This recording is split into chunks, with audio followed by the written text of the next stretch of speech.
Good evening. Thank you for joining us on the specially sponsored video tutorial from the Ginger Cook Academy of Fine Art and Acrylic Painting. This free video is brought to you with Ginger Cook and Daniel Elliott. Sammy, bring us in.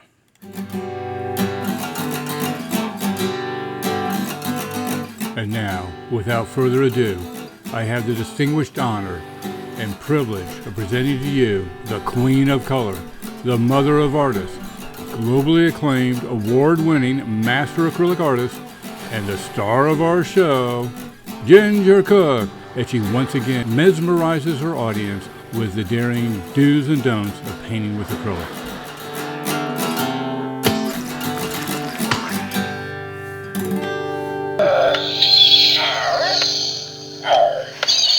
I lost the blasted plank and lost I love this guy. Hey, people. Hey, guys. We're live now. Hardy har har to you. You scurvy scoundrel.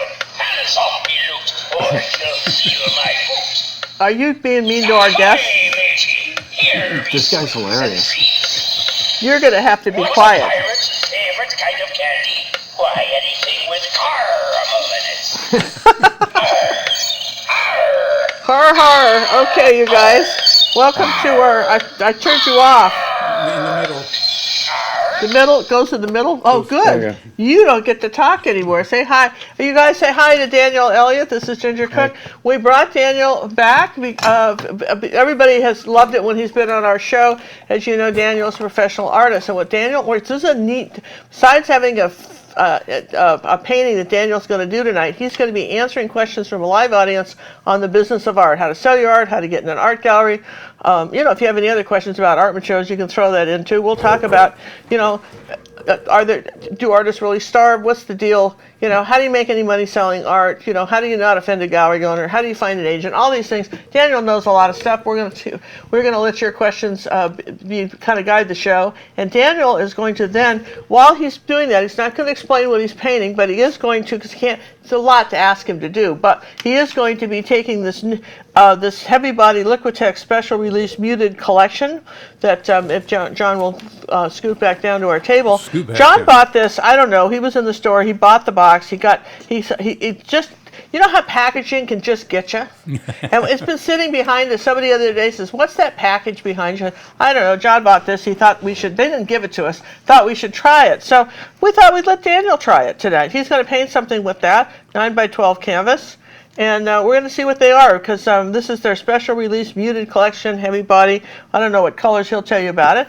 And then at the end of the show, we've got to do for those of you who are watching live and hang with us till the end, where Daniel's going to do a 10-minute little fast painting and continue answering questions. And somebody in our live audience will win. So good to know these things. Let's take it away, Daniel. All right. Well, let's get started with these. These are kind of cool. We've got a muted turquoise. Can you see that? Yeah. Okay. There's also a muted, muted pink, a muted gray, a muted violet. I think gray was already muted, but okay, yeah, whatever, right? And then a muted green. This is going to be some fun. And then I guess it came with something else, but it's a very heavy box, and with lots of words on the back, which you guys will have to read your own words. Okay, that's what you get. I don't know. What'd you pay for that? Do you remember? No, it was too long ago. It's one of those things where you just get hooked at the store and buy it, and then it just sits there. Do you ever do that with art supplies? We do. We're just going, oh, look at that. Let's try that. All right. And I'm adding a Payne's gray. Okay. An antique white and an unbleached titanium. These are going to be for my lights. And this is 9x12. This is probably some leftover paint we had. It's probably just an off-white it's got a little tiny bit of yellow oxide and probably ultramarine blue in it. That's the color of this. His background is 9x12, and we're leaving this right here. Okay. Everybody's good with that? That's good. And we're going to just have fun talking about. What do you think about artists that charge by the hour? You know, depending on what type of art it is, perfectly fine. there's so many different ways that artists price out their work that it's, who's to say what's right for all artists? You know, if someone was asking me for a mural, I'd be looking at how many days work and materials. So if I got it done in one day, well, I screwed myself on my bidding. So, but the idea is that you, however you price it out, it just has to make sense. Has to make sense. Okay, well that's a good answer. I mean, how in the past, how have you gone through? Well, I personally don't feel you should charge by the hour because I think a surgeon might charge you, I'd say $10,000 to remove an appendix, right? If you go to the hospital, now the hospital is going to get a portion of that money, probably a lot of it. In fact, on John's recent surgery that he just had, they broke it down who got what, and a surgeon probably got what, about $375. $375 of about a $4,000 operation. Yeah. That's all he got, right? Everybody else got it. So, and this often happens to an artist. If a painting is in a gallery for, say, $10,000, the gallery's going to take, if it's a gallery that'll afford to have a $10,000 painting, the gallery's going to take minimum of half. Usually if it's in a good place like New York or Hawaii or a decent city where they actually are moving your artwork, they might take 60 to 70%. Your agent's going to then take half of what's left. And so while it's great that, you know, this has happened to me, great that you got that much money for a painting, the artist may not see it. So some artists say, well, I'm never going to give a gallery that much money. That's just outrageous. But why isn't it outrageous? Why do you think it's not outrageous? Because I don't think it is. As an artist, sometimes we feel like we did all the work, but really they take all the risk. It's their job to market and sell your work, and they're doing it at no charge to you up front for that 50%, and it's their job, you know. They have lights and overhead, right? They have lights, overhead, and they have the buyers. You know, they have access to people that you don't have as an artist most of the time, and so they're working for for their money just as much as they're working for yours, and so, but they bring a lot to the table. We got a couple of questions right off the bat, if we could. Natalie would like to know, if you do charge by the hour, what's the going rate? What's the typical going rate for an hourly wage of artist? That's up to the artist. I mean, do you want to make $10 an hour, $20 an hour, $30 an hour, $50 an hour, $100 an hour? Personally, I charge upwards of $150 an hour minimum, and I'm totally comfortable with that. So. Yeah, but see, here's the thing I've got with that is that you're a new artist and it takes you forever to do something. You've screwed up and you painted it over and over again and you had these problems. Nobody's going to be paying for your mistakes. And when you're new, you don't get to charge like somebody who's been painting for years and can whip it out. On the other hand, if the normal time it might take the average good artist to paint something is 4 hours and you do it in 30 minutes, you don't want to tell people I did it in 30 minutes. You know what I mean? It's good not to talk about time. I never like to hear people tell me how much time they have in a painting, because you know how much time we all have in a painting? It's the research. It's not before you ever pick up a paintbrush. There's research involved. There might be hours of research. Are you going to charge for that? It's not their problem. You couldn't figure out what to paint and get your muse going, right? And then there's the hours and hours and hours that you spent learning to do it. You charging for some of that? So I think for me, for what I would tell new artists, is that get over this hourly junk. I get it for the mural thing. I would just bid on the job.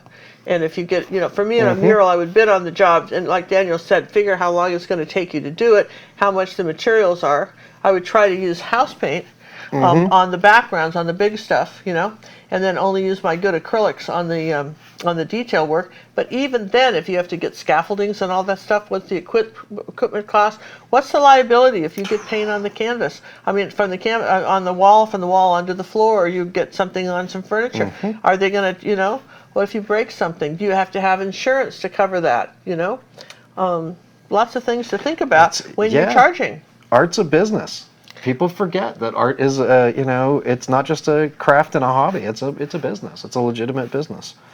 Another question: doesn't Daniel normally paint with oils? Yes, normally. I paint with oils. But when he visits us, He does acrylics. But Daniel was an acrylic painter for years and years and years, and has been painting oils in the last, say, 7. But for a good portion of his art Most of my career, life, I was an acrylic painter. artist. And so Daniel is certainly, in fact, the wonderful thing about Daniel is because he was a manager of an art store for like 10 years, his knowledge of all the different brands of artist materials, everybody's stuff. I don't care if you're talking about pastels or whatever you're talking about. He's got it down. He knows this is a man. He's like Ash Jeeves or something. When you want to know about art materials, that's Daniel. And so I would just say that ask any old question, and he kind of knows. Ask Daniel, and if he doesn't know, he'll tell you how to find the answer. Exactly. These are nice, by the way. I'm enjoying this. Are you? These are interesting colors. Yeah. I haven't even thought about what I'm going to paint yet, but the colors I'm making. You've got sort of this is like a skin color if I put my finger next to it, right? Yep. And this is a real mauve, and that purple's pretty. The green's nice. It's sort of a soft mint green. Mm-hmm. So I'm going to see what happens when I go dark with the mix. These are colors I normally wouldn't use, but people see colors differently. And also, the other thing we want to say is that monitors, your monitor and our monitor and your cell phone that you're looking at this with, everybody's stuff kind of is slightly different. So sometimes and also if you just find a picture of a painting in a book or on Pinterest, you don't know the light the photographer took the picture of the painting in. So you may be just sweating over bullets trying to get just that green, and if you actually saw the painting, it wasn't anywhere near that color green. Yep. So you got to give yourself a break here. Go for values, lights and darks, not so much matching colors, right? That is absolutely the best advice I have heard anyone give in a long time. Thank you, because we get this all the time. I just really couldn't get your bright green. The other thing is like I like to put my paintings, my images on my iPad if I'm going to use a reference, and the iPad lights from behind and everything looks brighter. Mm-hmm. And I can't get that effect that the iPad gets. You just can't. Yeah. As opposed to say printing it on a flat piece of paper is going to look different, right, John? Absolutely, reflective art versus transmitted art. Yeah, so most of you are watching it using reflective surfaces, right? Yeah. If you're looking at it on YouTube, it's reflective surface? That's transmitted. Well, what's the difference? I don't understand. Transmitted, that's a new surface? Transmission, the light's coming from behind the subject, behind your art. Okay, as opposed to in front of it. Right. The light's bouncing off a sheet of paper so you can see it, versus the light's coming from behind your painting. So that affects how the painting looks in the colors, Absolutely. Right? Absolutely. Well, look at these colors you've got going. Okay, we have a couple questions in regards to what's going on over there. First question I'd like to ask is, I noticed Daniel prepares color mixes before painting, unlike mixing as he goes, similar to what Ginger does. Why does he do it that way? I do it in oils that way because they'll be there until next week. In acrylics, I'm just playing with colors that I've never tried before. And so I've tried all of those muted grays with a yellowish kind of lighter value, and this is what came out of it. And then I decided to try mixing Payne's gray into each of the colors and just see where the dark goes and where the balance is. Basically, you're doing it this way because this is new paint you haven't played with before. He had no idea what the color is. He had no idea what the colors are. I have no idea what the color's going to do. And he doesn't know what he's painting either, so he has to see what he's working with. So he's multitasking over there. There's a water mister there if you feel like misting anything. I think I'm going to. Just give it a slight mist because he made it very... The thinner you have them on... A couple of these colors are thin. They're going to dry out faster than he can mix them. So here's another question. What is tar gel used for? First question I ask, what is tar gel? Tar gel is made by Golden, and it has an incredibly long rheology. So basically you mix color, you kind of fold it in like batter, a little bit of paint into it. You mix it really well so you don't get bubbling, and then you let it sit a few hours probably, and just let the last of any bubbling and air pockets that you have come to the surface, and then you can pour it. But it doesn't pour like a pouring medium. It's more like honey, right? Yeah, and stickier and longer. You can just pour it from up high. You can pour it from any direction, and it's very, very predictable. Very, very predictable, but very sticky and very slow. And as opposed to, say, string gel from Lliquitex. Okay, we have a lot of which is people that similar. are just joining us now. So we want to tell them we're on a 9x12 canvas. And can you go again one more time through the muted colors? Okay, we've got muted turquoise From Lliquitex. from Lliquitex, muted pink, Is that what it's called, muted pink? yeah, Oh, and then it's muted violet, which by the way is gorgeous. Then we've got muted gray. Man, I can't read today. And the other is just a muted green. there you go. And This is their muted series they came up with. yes, And John bought the box, like, I don't know, months ago, and it's been sitting there, and someone wrote me the other day and said, what's in the box behind you guys? Because it shows up, because we've had it sitting behind me, just for, not for any particular reason, that's where it got placed last, and nobody paid any attention, right? So, I said, I don't know what that is. That's some paint we bought, but I'll tell you what, I bet Daniel will tell us what it is. We'll find out. Yeah. We'll let him, we knew he was we scheduled. can have him paint with them. We'll have him paint with us and tell us if he can tell us if we like him. He'll be our product tester. Nobody paid us anything for these. We bought them ourselves, so we can just be as brutally honest as possible. this makes. Well, we are anyway, but just so you're saying. Just out I for like these disclaimer. colors. I like these colors. They're functional. They're well pigmented, and yeah, I would recommend. I would definitely recommend so far. I think only using them is a little bit limited in scope, and I would say I wouldn't go there. I'd add a light value or two, and then maybe an additional dark value. But as a whole, so far, I really like these. These are some really nice colors. Now, incidentally, Daniel is a left-handed artist, just so you guys get, for you left-handed painters, like to Yes. know. we're And not if gonna you're, hold that against and him. we actually have a playlist of Daniel's videos. He's done, I think, about 4 times on our show. And so we do have a playlist of his videos. If you, after the show, if you've just been entranced with the way he paints and want to see more of Daniel's paintings, please feel free to check out his playlist on our channel. We do have an oil painter with us. What's the best way to help with the oil paint fumes as you're painting? Well, the only fumes you're getting are your solvents, so odorless mineral spirits help. You still need some ventilation, or you can go with something natural. There are some citrus-based solvents that are okay to breathe, and my favorite is lavender, but that's a little expensive.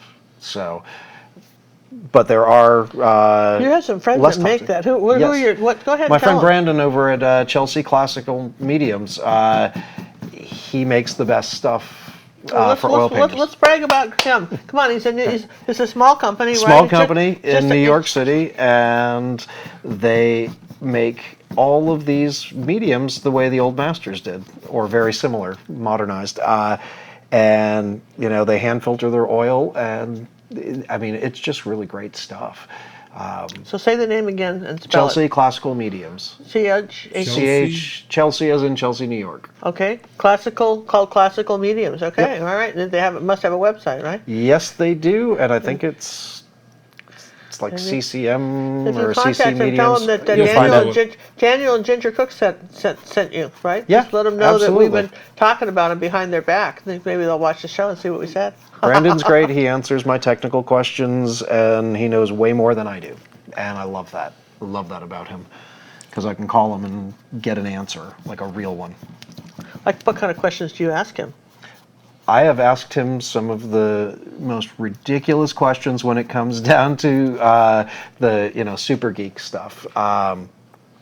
And he knows his chemistry, and he knows his products really, really well, and he also knows what else is out there, so he can do a good comparison. Nice. Daniel, could you share with us what did you lighten your was that antique white or unbleached titanium? That was the unbleached titanium. Okay, unbleached So I titanium. haven't even gone bright yet. Well, that's pretty though. The unbleached Yeah. titanium. That you're right. That's a lovely color. That almost looks like the Victorian blue-green color that they might have painted their walls Yep. with, doesn't it? Kind of. It- Just actually though, can I do a little something here? I want Absolutely. to show you. I got Absolutely. this color not by using that, right? Now this is the painting I'm going to show you is in one of our Academy new lessons that are coming up in November. For those of you who are Academy members or thinking about joining, so after all, we got to put November, in which is plugs, what, right? like in 2 days? But I want you to just see that. See, this is the painting. This is called Michigan House, but look at the green. Real similar. It's really close. Look at that green. But and it wasn't those colors. It's very close, right? So, and I'm gonna just put it right there so everybody can see it. It's called Michigan House, and that'll be coming up in November for our Academy members. Ginger Cook Live .gallery. Sorry, have to put in a commercial now and then, you guys. But I mean, I thought it was interesting. I was just looking at that, going, "Wait a minute, that looks very familiar." Yep. Well, I can tell you, without even reading the tube, the green is a phthalo, and so is the turquoise. So they're gonna go this direction by adding a little pinch of an off-white yellowish tone. It really amplifies, and I don't know what the other ingredient to make it neutral. Actually, this one has a violet in it. So the green has a little bit of violet, that's what grays it down. And their turquoise has, oh wow, it's not a phthalo. Okay, I'm wrong. Oh no. Mark it. I guessed wrong. Pigment Blue 60. PB 60. I can't remember which one that is. Anthraquinone? Something like that. Or indanthrone. Yeah, that's different. Did not expect that one. And that's a mixture of that and phthalo green. They don't have a muting agent in that. Interesting. And the pink, it's violet. Yeah, it's going to be two quinacridones, a quinacridone violet, a quinacridone red, and they've dropped an orange into it. So someone asked me the other day on the show, they said, what is it, is quinacridone magenta and quinacridone violet the same? And I said, they did not believe it was. It's not, is it? Not even close, right? No. Quinacridone can go all the way into browns and all sorts of, it's just a wonderful man-made pigment, and with minor changes to the chemistry, it turns different colors. Okay. Could be a matter of what temperature they fire it at, or other ingredients, elements that are added to it. And it's a wonderful synthetic pigment. Very, very versatile. Alan would like to know, using heavy body paints was great, but can you use student paints? Get a Nothing similar preventing effect? using student paints. Paint is, the value of professional paint truly is in the saturation of the color. And yes, they have a more stable binder generally, but that's so minor a difference in comparison to just the amount of actual color in your color. But you can make a beautiful thing. A good painter can work with any paint and make it work, or find a way to make it work. It just, professional paint is a much sharper tool. And actually, it's less expensive in the long run because you use less of it. People, if you do the math, and it's a really funny sort of thing. You think you're saving money using the student, but for one thing, like for instance, just take student grade white. It just doesn't have enough pigment in it to make it as opaque as a professional white, and even a professional white needs a couple coats. So if you were to upgrade your colors, for instance, the colors I would do would be. If I was just starting out and I had student grade paint and I wanted to switch over, I would get, for sure, the first color I would buy would be titanium white. Oh, yeah, That'd be absolutely. my very first one, right? And then what would be another color you'd buy? To professional? Yeah, you got those all would be student those would be grade. my reds. All your reds? Yeah, all my reds. And then right after that would be my yellows. So any of my yellows. And then, the thing about the blues, professional or student, you're dealing with saturation issues, but really most of those student blues are phthalo, and phthalo is really potent. Yeah, it's for like staining power. It's like kryptonite. Yeah, and so it's not if you have to pick it on value of one versus another, there are certain colors that you can kind of get away with in student grade, and they're still got enough color, still have enough color in their color to do some pretty things. But eventually you replace all of your blues, and then you kind of go down the line. Most earth tones, same way, they're just weak, and so you may be using more of them. Well, I like how that peach goes into that blue. This almost makes a fog mist, doesn't it? Yep, that's what I was hoping for. They should neutralize each other and kind of gray themselves down. And depending on how much of one versus another, depends on how much grayed down color we get. Lori would like to know, do you think you could speculate what regular colors you could use to make that muted green that you've got from the muted colors? Sure. That's not even a speculation. They give you the ingredients right on the back of the tube. I know no one will be able to see this large enough to read it. But for example, on Lliquitex, they'll have it on the back. There's a little paint color. This little box tells you whether it's opaque or transparent or semi, and they'll say pigments. And they say PV number 23. That's quinacridone violet. How would you know that? You have to look it up in a book. You have to look that one up, but you can Google it. It comes up. There's a lot of indexes out there. Pigment yellow 74, which is, I want to say it's either Aerolite or Hansa. And then this one, pigment blue 15. And then the little semicolon, that tells you whether it's green shade or red shade, but that's a phthalo blue. So those are the colors right there for the green. And the other color I added was the Unbleached Titanium. So those are the 4 colors that would be necessary to make one of these work. See how simple that is? Yep. There's very little you can get out of a tube that you can't make at home. There's something called the Artist Handbook. Daniel showed me that when he and I worked together at Jerry's when I was teaching there, and he showed me, because customers would come in all the time and ask crazy questions. And besides that, maybe they had a color they'd bought in 1925 or something, and the company no longer makes it. But this book had heard of it and said, okay, that color is now called this. And Daniel could look it up. I mean, it's just the most bizarre book of obscure facts that, if you didn't really, it's not like reading something. It's like reading the dictionary. It's a reference book. But it is very, very helpful to kind of know what's in your colors, because sometimes you run out and you're in the middle of a project, but you might have all the ingredients and plenty of them. Rather than getting that color off, you can just remix it. I love that. So this is a Lliquitex tube, right? Yep. And it's a transparent mixing white. Now, where on the what is? Okay. So show me how, because you said on the back of these there were these little boxes, right? Yep. So where's the little box for this one? Well, this is their older label, but they should have the information on it. Whether or not it's, they're saying it's transparent, so I guess that's... Maybe they felt they didn't need to do a box, they might not need to put the box. I just figured I would ask. I would ask. But it does tell you what the pigments are. All right, like here's raw umber, right, which we know is a transparent color. And here's their label. So this must be on their newer tubes, because this is ancient. If that's an ancient tube, but they do have a little... That's telling you how saturated. They used to do, let's see, they used to have their relative hue.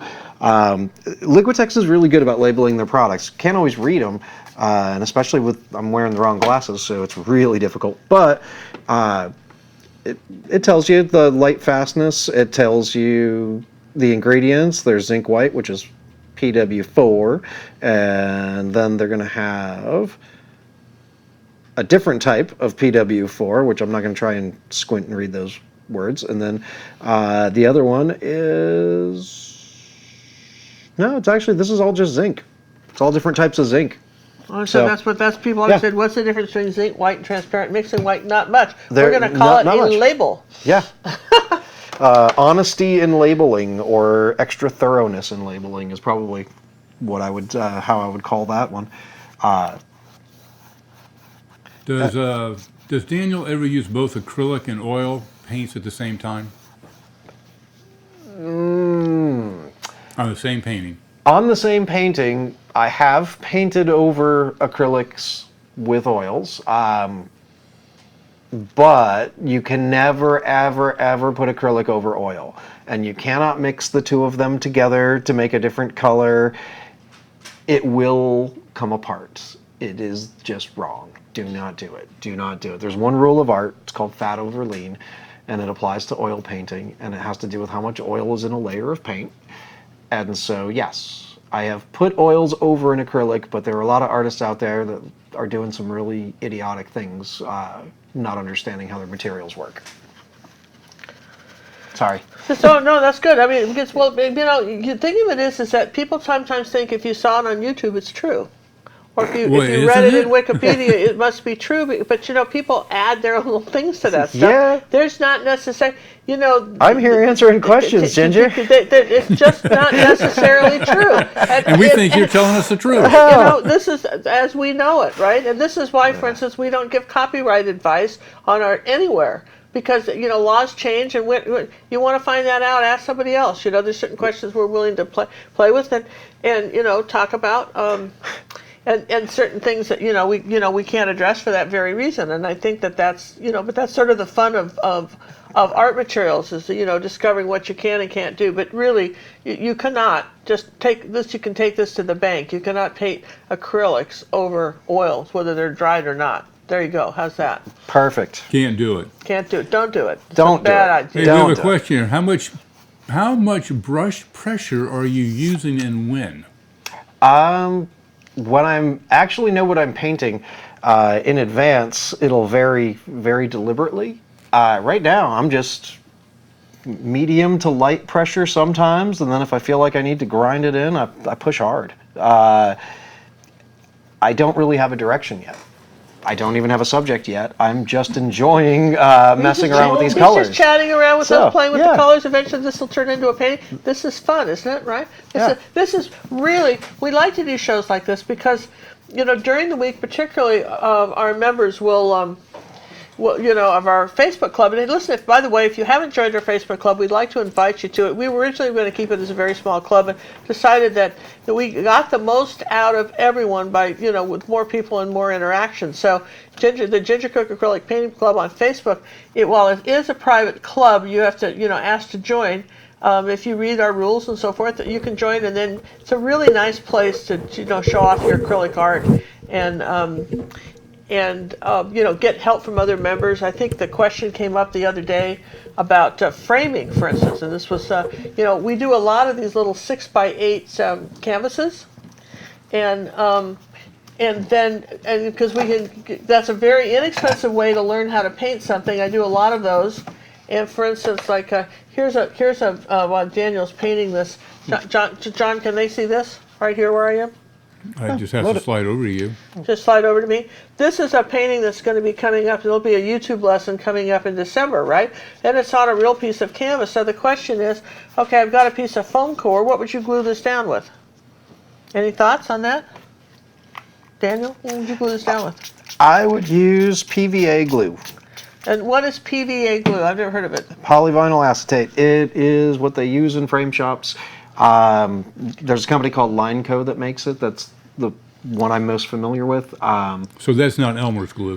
Nope, not Elmer's. Elmer's will eventually dry and crack off. PVA is basically very similar in chemical composition to the base of your acrylic paint. So it's almost like clear acrylic. So, all right, so what about, what if they just wanted to use, say, like Lliquitex medium and varnish and put that on the back of the canvas? That would be fine. And it would glue too, right? Yeah, that'll be fine. That would work too, right? Yep. And it would be on the cone core, and it's a done deal. So it's not that hard to do. You know, some things, you know, you can use to glue things down. I just thought I would show that, and I thought you guys would be excited to know that we've got some fabulous paintings coming up on YouTube in the next month and a half or two before Christmas, and we've got some great stuff. This is the Artist Handbook, that the 5th edition by Ralph Mayer. And and I think it's in the middle of the book somewhere where you find all this stuff out about these numbers and so forth.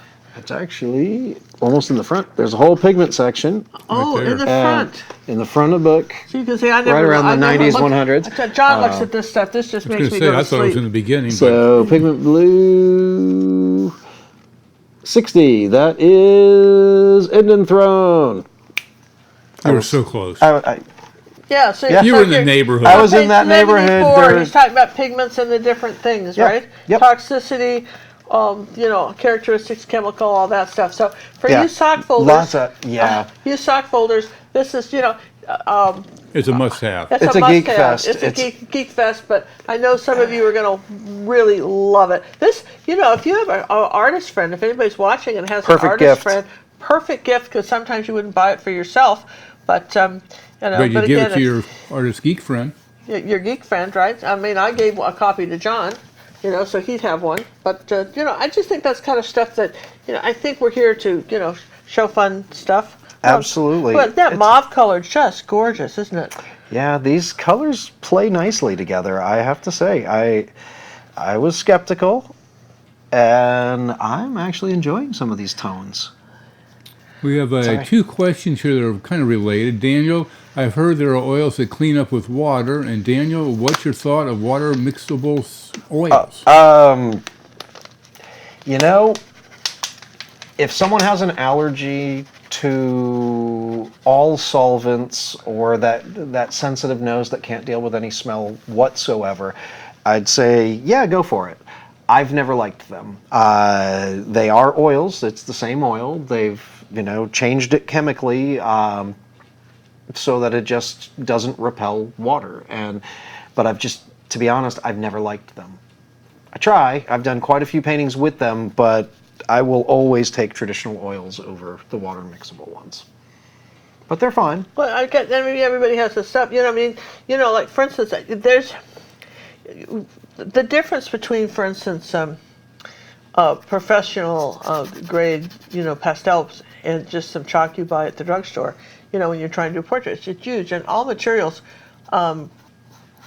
You know, well, there's a drawback to some, and you know, I really think I would just go ahead, if you're going to do that, I would go ahead and buy the Golden Open acrylics that stay wet longer, and do that. And oh, I have to tell you, this is so clever.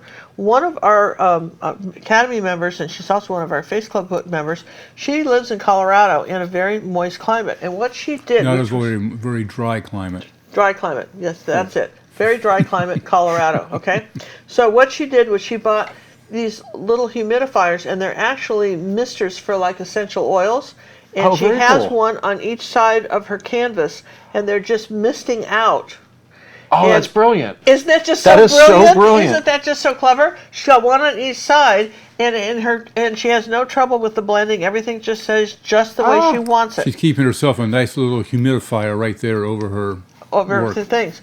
And I thought it would be really cool if somebody were to, you know, maybe design one in this shape Ooh. that would be easy. A couple like this that would work like that, and, you know, with a mister coming out like that, like that you put on each side, and you, either for a table or an easel that would clamp on. So you inventors out there, let's get with it. Absolutely. You know, I mean, I'm telling you what, this is really works. Particularly, we have some people in Australia where it gets really hot in the summer and dry. Arizona, Colorado, it really gets no humidity up there in the, you know, in the high altitudes. And so you know, what a great idea, huh? That's really brilliant. When will the old ladies on the sled be uploaded to the lesson library? Well, the old ladies on the sled are actually going to be. Like this one. Do you love this? Oh, that's adorable. This is that. Can I show this real quick, Yeah. you guys? This is another YouTube lesson coming up, and instead of having kids on sled, we've got a bunch of old lady carolers on a sled. We love it, right? That's brilliant. Wait, thank you. I actually was going to make children, and they just kept getting older and older. I was like, well, I guess they're all going to be old ladies. So much for the kids, right? Well, I just started. So that one has not been I like shot it much yet. better. So We have to film that, and that's going up, and that's going up on the sled, and then we got some great stuff coming up, both on YouTube and our academies. It's some fantastic new lessons that are going to come up for people. Ooh, I'm loving what you're doing. That is so gorgeous. These colors are colors next to this, to this. It just does something, doesn't it? To your nervous system. How nice. This is a great abstract. I told him he didn't have to paint anything. It's just been some old abstract he wants to paint. But you still have to follow all the rules of painting in an abstract. It's not just about throwing colors. In fact, we did a really very popular video about a month ago, maybe 6 weeks ago, and it was it's what we call stylized art, and we called it Pat the Painting Dog, and everybody and their uncles painted a version of that, and no one's everybody's gotten it. I mean, Yep. it's so interesting to me. Pat the Painting Dog is so fun. If you haven't seen this on YouTube, you've got to do this. And then we made a special board on Pinterest for all of you guys that have painted Pat and want us to post it. Here he is. Here's Pat. Here's Oh, he's Pat the adorable. Painting Dog. Isn't he adorable? Oh yeah. Yeah. So we had, and then in personal art coaching today, our Academy members can send in their artwork for help. One lady said, I've been working on Pat for 3 weeks, and I can't get it right. It's supposed to be fun, and everybody else has just been knocking these out. And I was looking at it, she says, I've tried all these different colors, and I can't make it work, okay? Colors were perfect. And the colors, everything was perfect. All she'd had done was she had the eyes more like cartoon eyes from a cartoon rather than Big dog eyes. eyes. That was the only difference. And It's always the little there's things. some little thing like that, but that's not. And she just couldn't. She just couldn't see it. She didn't see it, but we saw it, and then we're able to. That's send what friends that are back. for. And so I can't wait to see her version of it because really, she kept thinking it was her colors, and her colors were They awesome. matched your colors.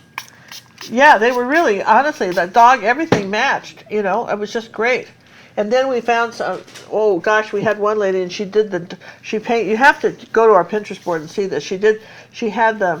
We've got Pat the Painting Dog, and then we have his friends. So we have 2 boards, one for people who've done their cats and their own personal animals like this. They've all created their own little doggies and cats. And one lady painted Pat, and then she's got her cat grabbing the brush awesome. out of his mouth. We love it, right? Sylvia That's awesome. out of Australia. So this is where your imagination soars. So many different kinds of artwork. That's the thing about it. You talk about abstract art. That's what we call stylized art. There's sometimes fine art can get a little snotty. You know what I mean? Because As a fine artist, I agree. don't you think so? Because for instance, like It's nice to admit that, Daniel. it is, but it can get a little snotty, don't you think? Oh, it's completely snotty. Sometimes that's the fun of it, but it can be. So how would you define fine art? Oh, I don't go by anyone else's definition. If it's good, it's fine art. If it sucks, no.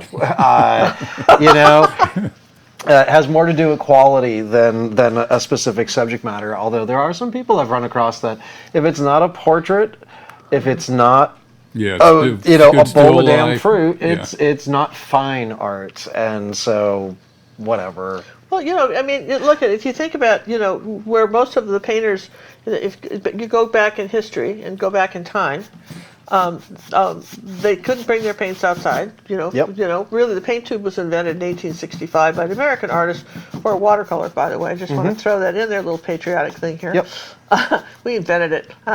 So anyway, well, I didn't personally, but we give 3 cheers. Anyway, but before that, paint was going in a pig's bladder. It was mixed. It was going in a pig's bladder. It was tied up. You poked a little hole in it, squeezed it out, this little ball, and then sewed it up at night. Yep. And that didn't travel. So you were in a room, and you had what they called a north light. And the reason you had that was that because it was consistent, okay? You needed consistent light because there were no light bulbs. You just had lanterns and stuff, which cast shadows. And you know what? They didn't always, a lot of days were cloudy. So, you're talking about being indoors a lot. A lot of this fruit stuff got painted because it was handy, right? It was a bad day, Yeah. You just got to figure where they were, right? Oh, absolutely. Absolutely. And for most of art as a profession, the market has driven it. Like, what do they want? What do they want to buy? Portraits. There's a reason why there's so many portraits of old dead people. And the reason is people that had money that wanted to patronize an artist, that's what they did. Yeah, So? and of course, and they would do, you don't see this so much, but if somebody's getting engaged, and sometimes these marriages were arranged over time, and, kind of by mail, almost like mail order brides, it'd be a little tiny locket, like that, and somebody, painting a portrait on something about the size of an egg, size, that's, I couldn't do it. I mean, there's some real tricks to this. There were some artists that been around that never got really recognized. They were just artists. We're doing a painting. Do you have that one? Do you have trouble? Do I have You don't have trouble there? I think do I have my dog? Well, let me ask. If you don't, I'll get it in a second. Daniel, have you ever mixed your body oils with essential oils and/or lavender? I've heard this aids in supple smoothness in the application. My own body oils. That's brilliant.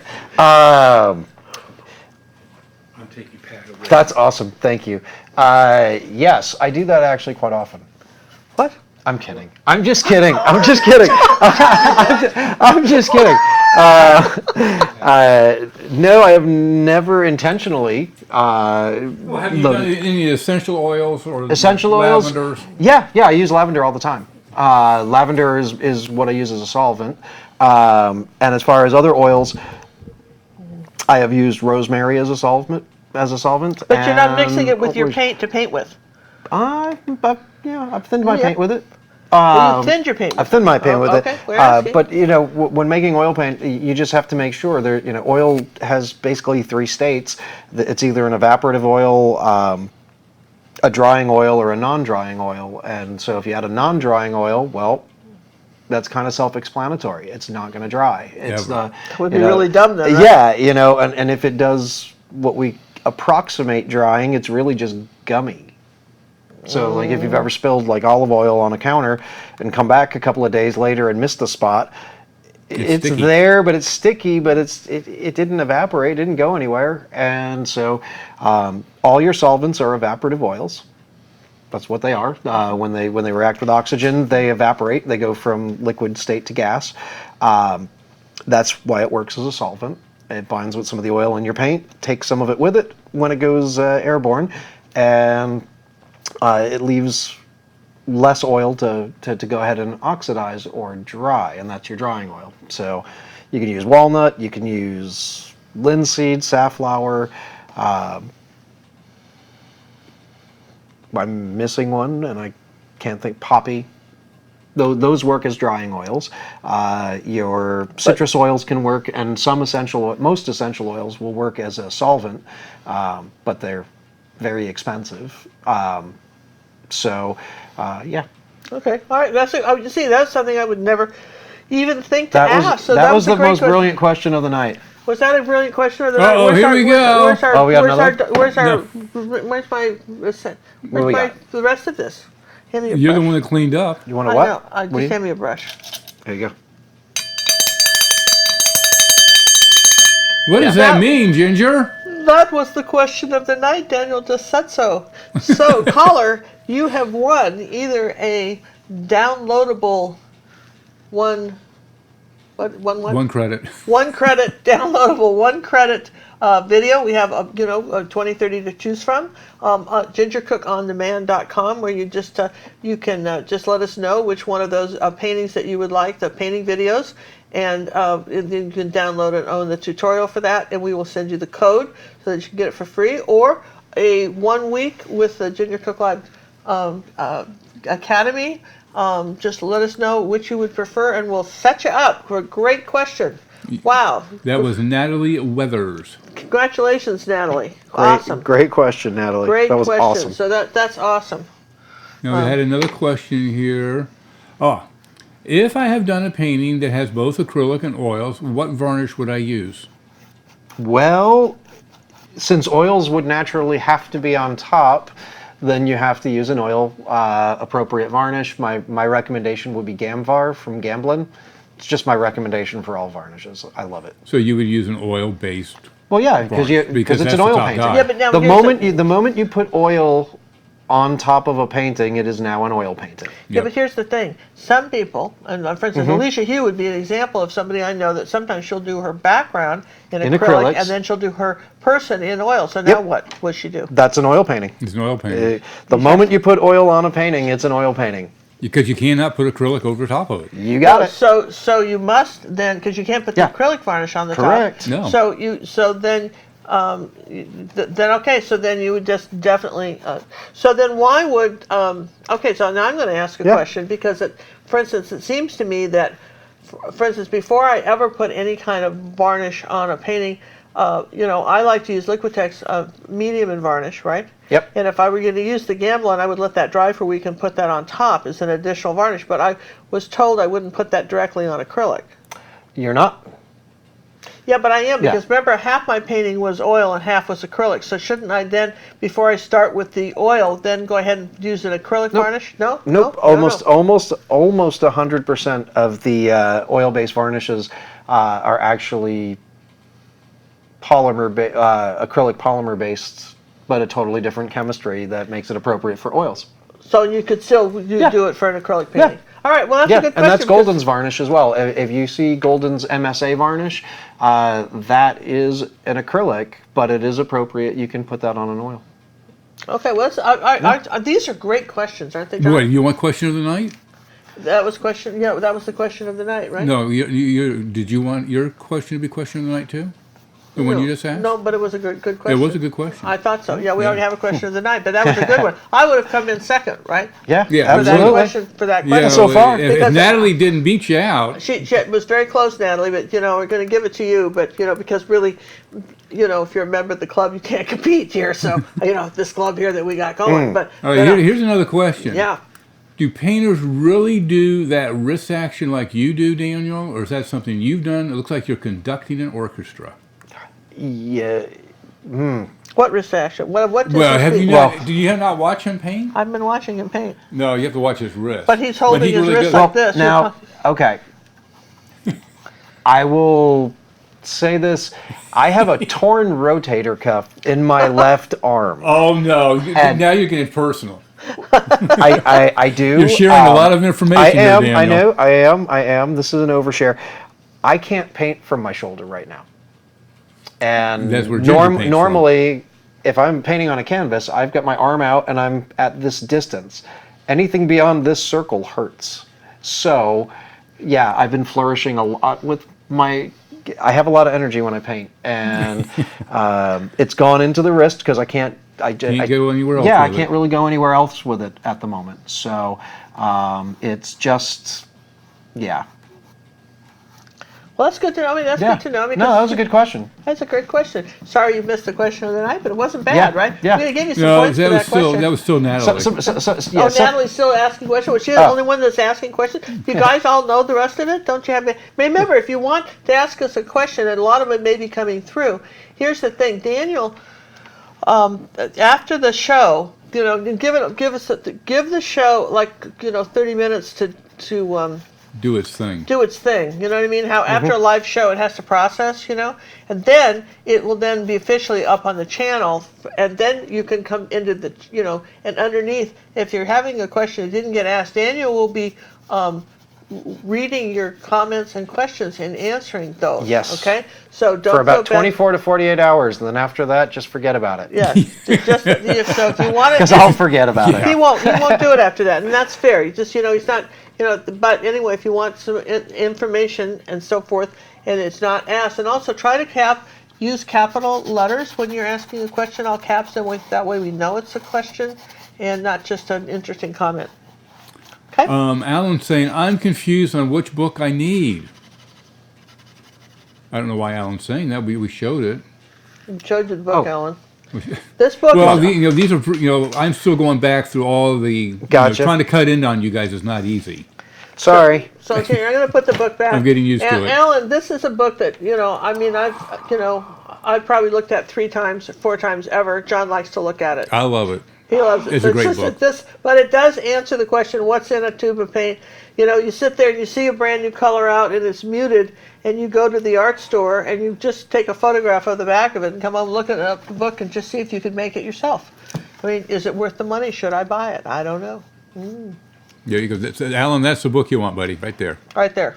And I think this is, there's not a newer edition well, there may be one. This is, if there's a 6th edition, for heaven's sakes, buy that. Yeah. This was the one I bought. They may have updated it. Man, look how thick this thing is. I mean, you really have to be committed, don't you? Yes. It's just committed to Either reading committed that. or nuts. Yeah, so that for sure is it's a good. So I love what you're painting here. This is thank you. gorgeous. Isn't this pretty, you guys? It's just. Anne would like to know, how can you tell if a painting was done in acrylic or oil for cleaning and repair purposes? Acetone. What's that mean? A little bit of acetone. Sorry. A few drops of acetone on the end of a rag. Just a few. And gently rub the surface. If there's color on that rag, it's an acrylic painting. Wow, how cool is that to know? That should have been So the oil question doesn't of the- come up. Oil wouldn't come up? Nope. Nope. And so Oil where is did- far more durable. So in where do that you get regard. acetone? Is that like nail polish remover? What is acetone? Yeah. Acetone is nail polish remover, It's you guys. basic, but you have to buy the nail polish remover that says acetone, not the one that says non-acetone, because they make both. Oh, they make both. Yeah, they make Whoa. both. And I have no idea what what's in a non-acetone. Yeah, I wouldn't either know. So I have no idea what that would do. You probably don't use nail polish. So you Not prob- often. No, so you probably haven't had to remove any. But Correct. I would guess that about half the audience has some old sad little bottle of acetone under the sink they bought in 1952 or something. You know, it's still there. You know, It'll be there. Most people still go to most people now, they just go to a salon and have people take their nail polish off. But at some time in their lives, they bought some of that stuff. I would say so. Well, you know, one of my friends used to work for Disney. Oh, cool. And he was he really was the one that designed Cinderella, Joe Camel. I mean, the guy is just a master, okay? Absolutely a master. And he was really, really good with obviously fantasy type art. Right. And when he would do his paintings, he would get models and rent costumes and set up and take pictures. And, you know what I mean? It would be authentic. Yep. Really great the way to light it and everything. But when he got to the faces, his faces were so perfect. He used... Now this one, and it took me months to get him to tell me what he did because he felt like this was some big trade secret. I don't believe in trade secrets. I'm sorry. What he did was he used colored pencils, the really good ones, you Right. know, and then a Q-tip, and then he used Bistain Yep. to blend the colored pencil and get that perfect effect and that perfect detail on the face. Isn't that just cool? Yeah. That's what he did. And the acrylic painting, but when he needed, because you know acrylics can be a little challenging to blend, and when he got around to that face, that he used the what's the really good brand of colored pencils? That, you know what I'm talking about? The Well, best there's one. there's Prismacolors. He used Prismacolors, yeah. Prismacolors and Bistain. And so somebody says, well, what's Bistain? Well, Bistain is rubber cement remover. That's what Bistain is rubber cement remover. I don't know how often you'd have a need to buy That's a rubber solvent. cement. It's a solvent. But when I tried to buy some rubber, you know, you had to buy practically a syrup can worth of it, and you probably would only need a drop. Yeah. You know, you probably never need more than about that much in your whole life of a thumb's worth of that stuff, but you got to buy a lot of it. But anyway, so interesting. So, well, interesting. Isn't that fun to know that's what he did? Little That was a factoid Disney about trick. that. Little Disney trick. There was only one company that made that solvent. They were out of New Jersey, and they were the only one on Earth that made it. That's how often it was necessary. So there was one company that made it. Wow, huh? Wow. It's Going back to mounting your 6x8, can you use an acrylic nail glue to glue the canvas to the foam core? Acrylic nail glue. I'm not familiar enough with what's in it, other than the acrylic. I'd Maybe. be skeptical. It Yeah. might dissolve the foam core. You don't get too clever with this stuff, you guys. Just use you could use really a medium. You could use just a regular medium like The Lliquitex varnish? the Liquitex varnish and medium or Yeah. matte medium, or you could even use a gel, a lightweight gel, and brush it on and do it. There's lots of things you could do, but I don't think I would. You don't want the foam core to dissolve. Right. Hadn't even thought of that one. But yeah, if it's got any solvent in it, it's going to eat the foam core. So you want something. Loving this. Isn't this pretty, you guys? Don't you just absolutely love it? Now what we're going to do, John and I decided that what we want to do with this is we do have, Daniel's going to have one that we're giving away at the end of the show. He's going to do a little 10-minute one. But this one, what's going to happen to this is it's going to go onto our auction site, Ginger Cook On Demand. And No. no. Try again.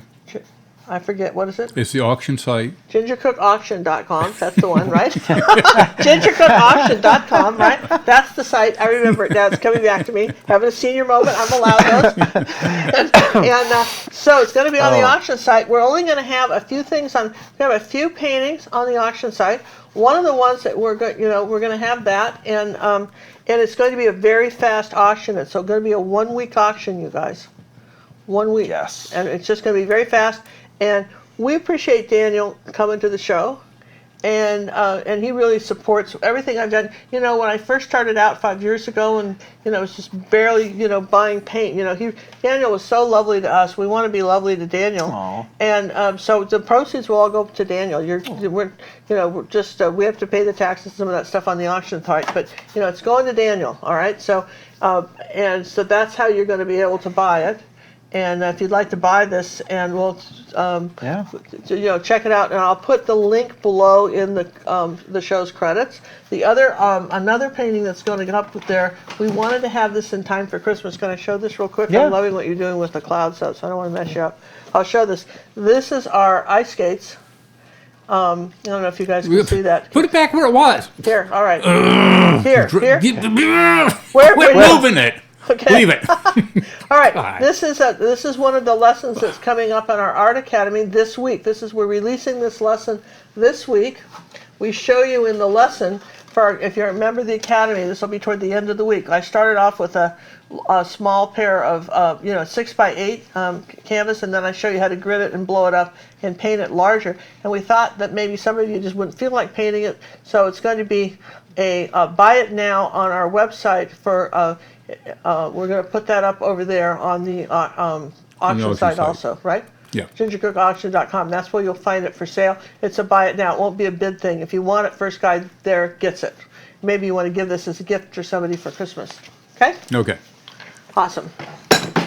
Daniel, Yes. do you know of a website that will tell where a particular artist's paint color lands on the Munsell scale?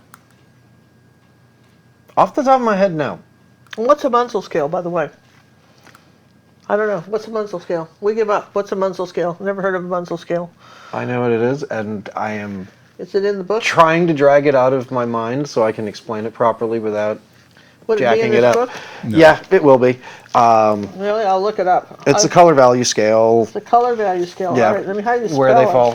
Munsell scale has to do with the chromatic scale. So how do you think they spelled it? It's M-U-N. M-U. Oh, M-U-N. I was S-E-L-L. never good with dictionaries. M-O. It should be in. Here, M-U-R-L-N-N-O-P. M-U-S. Should be M-U-N. in the Munsell. Munsell. M-U-N color system. System 706. You Yep. see? This is It's right there. Right, page 706. I don't want to. I don't want to mangle the answer because I will. 706. All right, Munsell scale. The Munsell Book of Color by Albert Munsell, Baltimore Company in 1946. Okay, an illustrated system defining all colors and their relations by measured scales of hue, value, and chroma. Chroma. Introduction by Royal B. Farnham, 10th edition, edited and rearranged. Published in a Liberty edition, and somewhat condensed pocket edition, both in 2 volumes. Albert H. Munsell first published the system in 1905, and its color charts and practical application in 1919. Over a period of years, professional societies in various fields have been engaged in improving the accuracy of the system. Okay?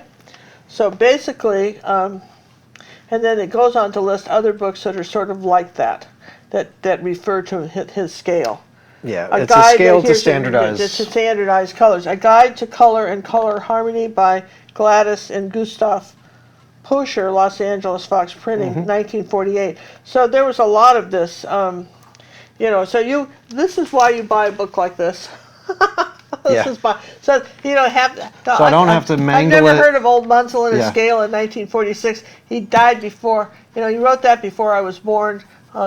Nobody talked about it at our house at breakfast. That's all I can tell Well, I you. don't understand why. That was a it's topic really of common. conversation. It's really common actually amongst artists. It's just I have month not of been scale. hanging out with serious artists lately, with the exception, present company excluded. I mean, I just haven't been. I've been pretty solitary as of late, and so So it hasn't come up in yeah, it conversation. hasn't come up in conversation at all in years. Joyce would like to know, what is the best way to clean a very old oil painting? Carefully. For sure. Actually, Winsor Newton makes a picture cleaner, which that's exactly what they call it. They just call it picture cleaner, and that one's a good one. It works really, really, really well. Will that work on acrylics too, or just the oil? I don't know. I never tried. It's got ammonia in it, so I would say if you're going to use it on acrylic, be very gentle and sparing with it. I'm betting there are better ways to clean an acrylic painting. Yeah, okay, but oil, that's good. For an oil painting, it's very... Winsor Newton picture cleaner. Yep. These are marvelous questions, Yeah. you guys. Absolutely. Yeah, keep them coming. Marvelous, marvelous Well, questions. then we got another one for you. Oh, All right. Judy would like to know, what's the best advice for an artist that's new to oil painting? Go back to acrylics. There you go. Oh, no. No. Best advice is really simple. Fat over lean. It's the only advice for oil painting. Enjoy it. You're gonna have a lot of fun. And what does fat over lean mean? It represents how much oil is in a layer of or in a particular color. From the easiest standpoint, if you pick up a tube of oil paint and it's kind of heavy, and you pick up another tube of oil paint, same size, and it's super light, the super light one is going to be a very, very, very fat color. It's a tremendous oil content versus solid matter, whereas the other is a heavier, and that's a general easy one when we're just Heavier, more pigment in the lighter one? yeah. Heavier in pigment. It doesn't mean necessarily more color in your color. It just means the pigments themselves are heavier. I mean, it seems really weird. And it tends to be a lower amount of oil in the mix. So that sounds like there's a little research involved before Yeah. you just go grab a tube of oil paint and start splattering it on the It's- canvas. I know, it's- for instance, it'll like, be fine. There was an artist who I really admire, so I'm not going to say his name, and he's still living. But one of my problems I had with him was that he would take and put his paint on about an inch thick. Yep. And he didn't do the fat over lean in the sense that he didn't build up the layers, which you're Yep. supposed to do, and that results in cracking. It can. It can. Absolutely. It can absolutely crack. Where, for instance, in acrylics, if you want something that thick, your gel mediums will never crack.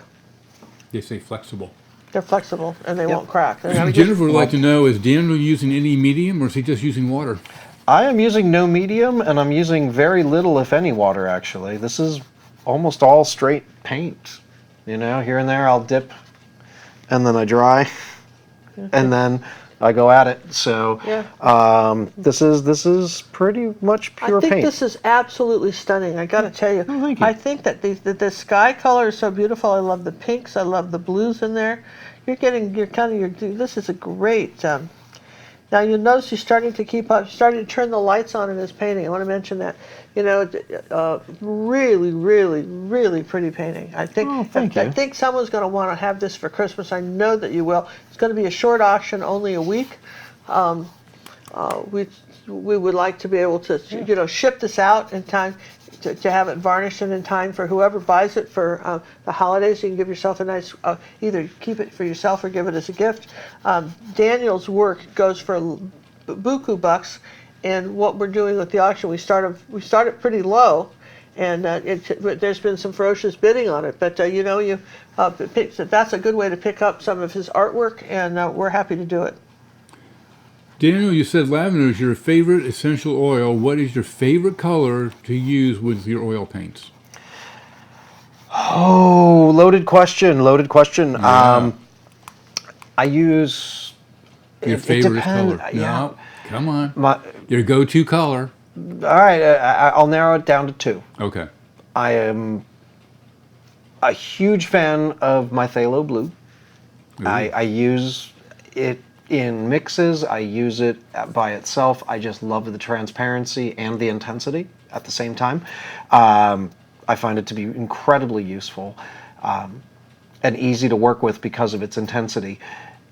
The other one is transparent red oxide. I use the heck out of that color. It's in everything. Now, I'm interested. Is there that would be an oil painting color? What would be transparent red oxide in acrylics? Is it that Matisse makes one. Matisse actually makes something called Yep. transparent red Yep. oxide? I've never tried that. In someday when you come again, why don't you bring us over to the acrylic of that? I will. I bet you will. have some. Oh, I do. I still have my acrylics. I am. I'd like to see. Wouldn't you guys like to see it? I would like to see it. I'm not familiar with that color. It's.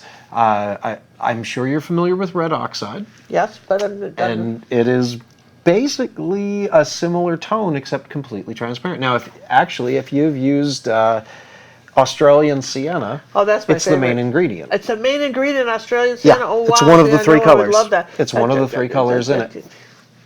Wow, that's kind of cool. Daniel, Yes, do you use Prussian Prussian blue. very often? And do you like to use it? I like all of my blues. I do use Prussian blue. I do, but honestly, most of the blues that I end up starting, almost all of my bases start with a phthalo because it's the most cost effective. I do a lot of work and I do a lot of big work, and one big tube of phthalo just goes forever. It goes forever. But Prussian blue is, I use quite a bit of it. In addition, I will use an awful lot of ultramarine because that's another really handy, really potent blue. And when I'm feeling, I don't know, every once in a while I use lapis and I break out the good stuff. But that's more celebratory than anything else because that stuff's expensive. Yeah, Like so $100 a tube expensive. Yeah, well, this, but Yeah, look, this is your hobby. it's if lapis. you think about, I'm sorry, you think about lapis. people, they go out and play a game of golf on the weekend, Yep. and they're $100 in, right, before Yep. they ever picked up a ball and batted it anywhere. I guess they don't bat it where they bang it around, Yeah. whatever they do with that ball. John used to play golf, so he's horrified over there. Oh, but I grew up on a golf course. you grew up on a golf, Yeah. oh yes, Oh yeah, I'm familiar. So, but I'm just saying, that's not a cheap sport. And then, this is your hobby. For a lot of us, we talk about, art as a business. But for most people that are watching, this is a hobby. You may sell a painting or two, which is nice to pay for the hobby, but it's your hobby. And, I think you deserve a good easel. I think you deserve good paints. I think you deserve, you're worth all of it. It's a really low price for mental health. Yeah, and I'll tell you what, paint smaller.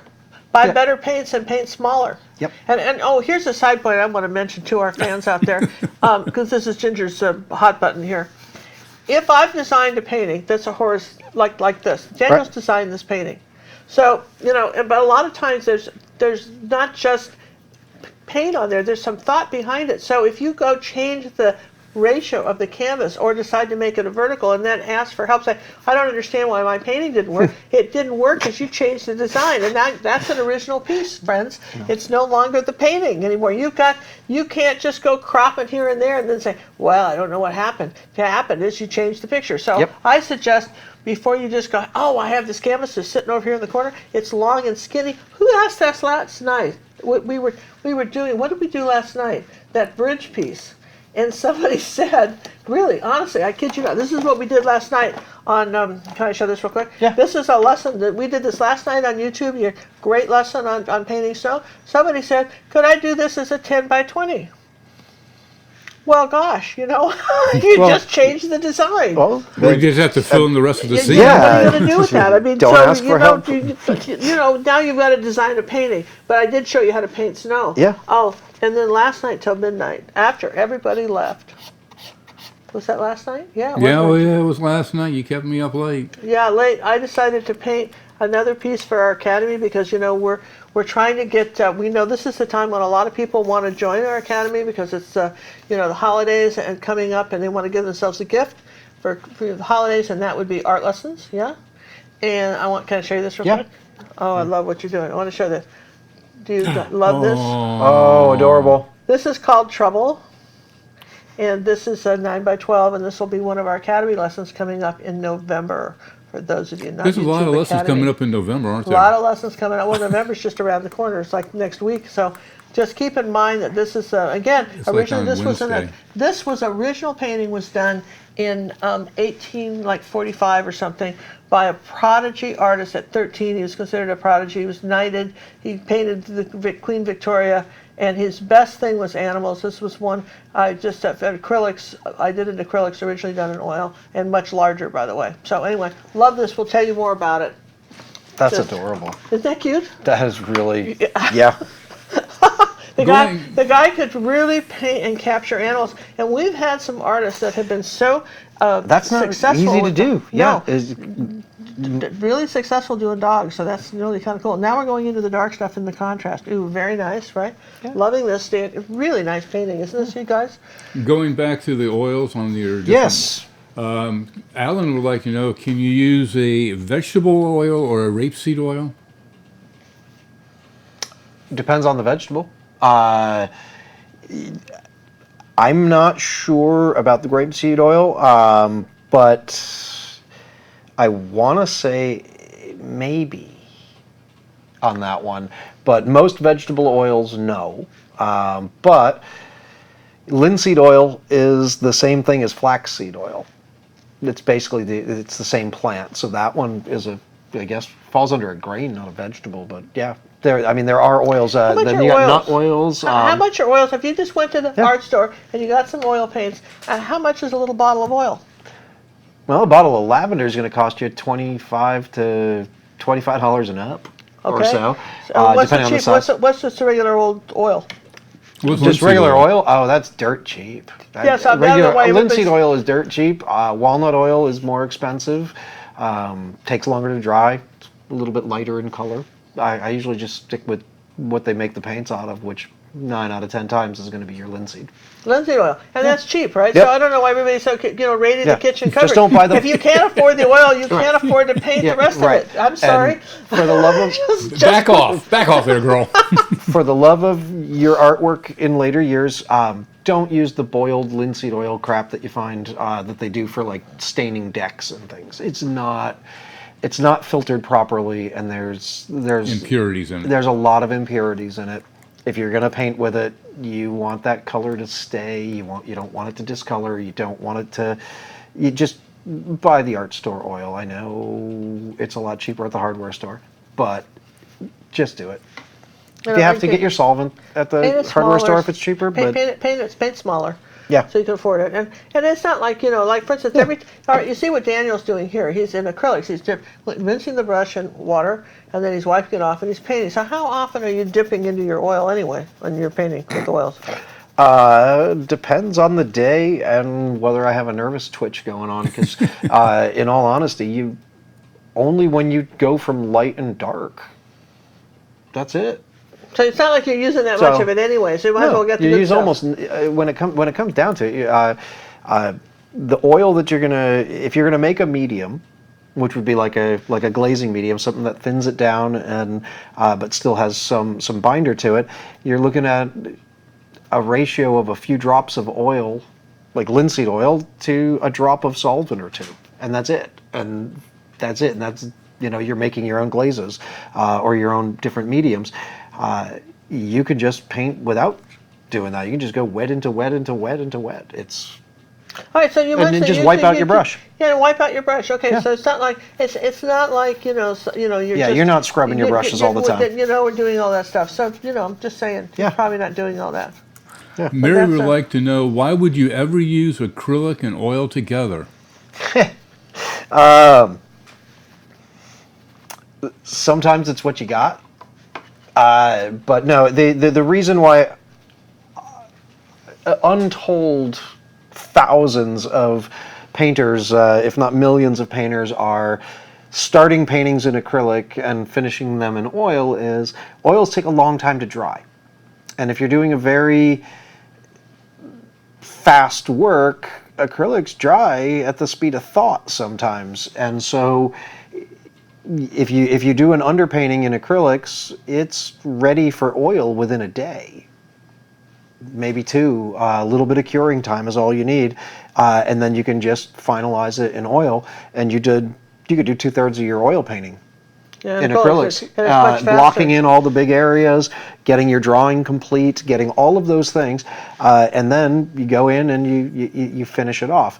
That's really not uncommon. I don't tend to do it very often, but if someone asked me for a commission on Friday, oh hell yeah, I would get a good amount of it done in acrylics, so that I could get to the oil faster, so that I might be able to get that oil transportably dry by then. So Okay, so that's good. So for instance, if you do an oil painting, right, and you haven't done anything particularly special to it, right? Yep. You haven't done any fast dry things to it. You just have an oil painting, and somebody says, "I live in New York. When can you ship me the painting? How soon can you mail the painting after after you finish painting it? Like a month, 2 weeks, a year? What?" it depends. Did they pay me already? Yeah, everybody's paid you. Everybody's paid you. They paid you already, the check And, cleared. because like Yeah. for instance, like if this was an acrylic painting, I would just wrap it up Yeah. and put some parchment paper on it and thing. But you gotta protect it a little bit. Oh no, you gotta. How do you protect? That's a good question, isn't it? How do you protect shipping an oil painting? Shipping an oil painting and shipping an acrylic are pretty darn similar. The difference is oil paintings take longer to cure. If I was working in oils, and let's say it was even dry right now, I would want to wait to put a varnish on it, no matter what. I try to make sure. I very rarely let anything out the door or out of the studio without a varnish on it. And that's why I like Gamvar. I don't work for Gamblin. They don't pay me, and they don't send me any free stuff, although they can. I can get you, if you If you're want, I can listening. get you, I'll give you my address. I love their varnish because it is okay so long as all of the surface is dry to the touch and not spongy. If it's surface dried, you can actually put Gamvar over, and And I'll how do long that. does the varnish take to dry? About 4 days. Not even. It's dry in a day. If Dry not. in a day. Dry All in a right, day. good to know, right? So, what I do if I wanted to get something out pretty quickly, I'm going to do an awful lot of it in acrylic. Then I'll put together a very faster mixing set of colors for the top coat. Maybe a dryer, but I try not to use them. To speed the drying, I actually do it with the pigments choice, because some colors dry faster than others. And then just naturally. And then as soon as that thing is no longer super spongy and sticky, a very light coat of Gamvar, and it's good to go. Well, see, this is. I think this is really helpful. This looks almost done. Am I It is. right? It is just about done. This looks very done. This is a gorgeous landscape. I think he you. was going to do an abstract. Well, look at that. I mean, Yeah. I can see the seascape. It is absolutely beautiful. Yeah, This is Here's gorgeous, a question you guys. for you. Sure. How long would it take for, let's say, the acrylic they accidentally put over oil to separate and peel off? Depends on the conditions of the painting. It might never in your lifetime, and it might happen next Tuesday. But not really sure. Wednesday. Well, one of the things to note, one of the reasons why acrylic will not chemically bind to the oil surface. And really, if you think about it, what sticks to oil? Not a lot. Not a lot. And so acrylic will stay on there, and it probably won't have any reason to just slide off. But over time, and with the flexing of the material just from varying humidity and lots of other things, the potential that it just not permanently there. It's kind of like doing a painting on a piece of glass. It's going to come off if you leave that glass somewhere where no one can touch it and nothing can touch it. It probably won't come off. Oh, there you go. So I mean, So, just again, best practices. How's Yeah, that? absolutely. Best practices. So that's absolutely cool. So I feel kind of bad. You've got a bad shoulder, and we're making him paint anyway. We are so Oh. mean. Yeah, but you know what? I mean, look at how much motion this shoulder is doing right now. Yeah, It's Noah would like to know, please ask how an artist knows when they have developed a sellable style. When someone offers you money for it, There you go. it's It then becomes a professional artist. well, that's a stretch. And I say that very sarcastically now, but damn it, if when I sold my first painting, I was like, I'm a professional now. Nah. Yeah, quite. You know, no, I wasn't. But I understand the excitement, and I will never take that from anybody because you feel like a professional and you feel 10 feet tall. So, but yeah, I judge professionals based on professionalisms. You know, is the quality there? Then yeah. There you go. And Van Gogh only sold one painting in his lifetime. One. He gave some away, he traded, but he only sold one. And it was very interesting because when you look at his history, his brother was an art dealer and paid for him to go off and paint. He just he didn't come from a wealthy family. His father was a Protestant minister. So Van Gogh's out there in France, and they've got 10 years worth of letters. He wrote daily. Yep. He wrote to his brother, sent him sketches. This is what I'm Yep. painting. They collaborated on a lot of stuff in the sense that, if his brother went back and said, "I think that's stupid, don't do it," he probably wouldn't have, right? Right. So his brother, because his brother worked for a big art dealer in Paris that sold art, and Van Gogh had started out working for him. It was his younger brother, and the problem was the dealer wanted Van Gogh to lie to the customers. And he absolutely refused. And then he got fired after a couple of years when he started telling them, not just by omission, he started actually giving them information that that directly contradicted what the owner Right. of the gallery said was going on. I guess they called it a salon. Had gone on. So that's when they sent him off to become to missionary school to become a minister, because they thought he had such scruples that he obviously couldn't be an art dealer, kind of like Right. a used car salesman, right? Absolutely. So you couldn't do that. So, did Van Gogh consider him a professional artist? I don't know. Was he an amazing artist? Absolutely, yes. So I think the title gets thrown around a bit too much. A little bit too much. There was a time where you had to go to your masterpiece was how you graduated the guild as a master. You used to actually have to present work, and the master artists would turn around and say, "Stamp, yes, you understand all these principles. You've got a mastery of it. Done. Now you can take an apprentice." It doesn't really work that way anymore. No, Not since YouTube. And for instance, like Jack White wrote this book. He's since passed away. He wrote this marvelous book. You can still buy it on Amazon as a downloadable book, not as a hard copy. But it was called "The Mystery of Making It," and actually I'm mentioned in the book now. Did you know that? No, he mentioned me in the book because he and awesome. I became friends. I never met him in person, but via correspondence. And it was explaining how back in the Cold War, when we were still very mad at the Russians and the communists in particular, not the Russian people, but the Right. communists, they had a group of funds set aside to buy abstract art from American artists in New York, just really, amazingly bad stuff, and, jack up the price and trying to pull the market out from underneath, Right. kind of just, I don't know what the thought was on it, but I don't know why you'd waste your money on that, but that's what they did. So there was a lot of art that went for a lot of money that really, in retrospect, wasn't very good. Right. But somebody was willing to pay for it. And, what Yeah. can you say? Somebody was willing to pay for it. That's exactly how you price your work. So Art is worth what someone else is willing to pay for it and what you're willing to part with it for. Mm-hmm. And sometimes, yeah, and Van Gogh never went down on his prices. He never had a fire sale. Yeah. Never went down on his prices. His brother refused. He said, either sells or it doesn't. We know what it's worth.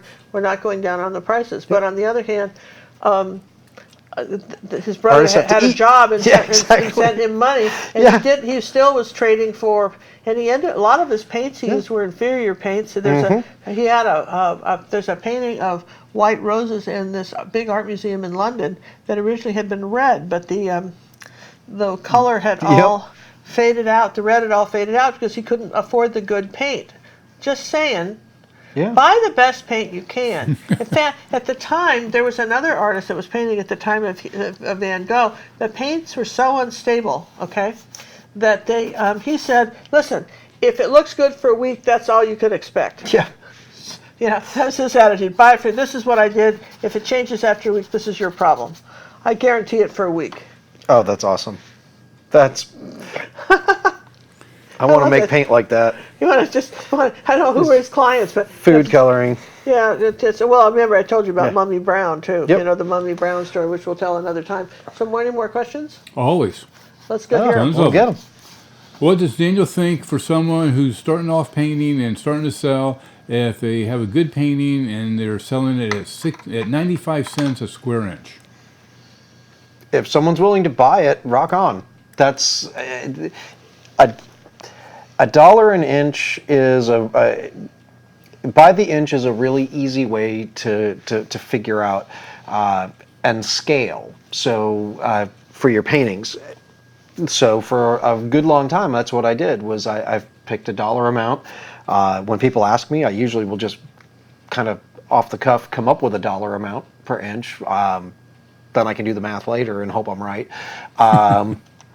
But it's not a bad scale at all. 95 cents an inch is, I know professionals that sell under at that. And I know It's a little high, isn't it, for a new artist? for a new artist, it all depends. If the quality is there, then I'd say yeah. And hell, $2, $20 an inch. If you can get it, get it. That means someone wants your work that bad. Take the money. What the market will bear. Yeah, basically. basically. Basically, I don't know though. And sometimes there's this sort of this emperor's new clothes thing too. Yes. No one's willing to tell you it sucks.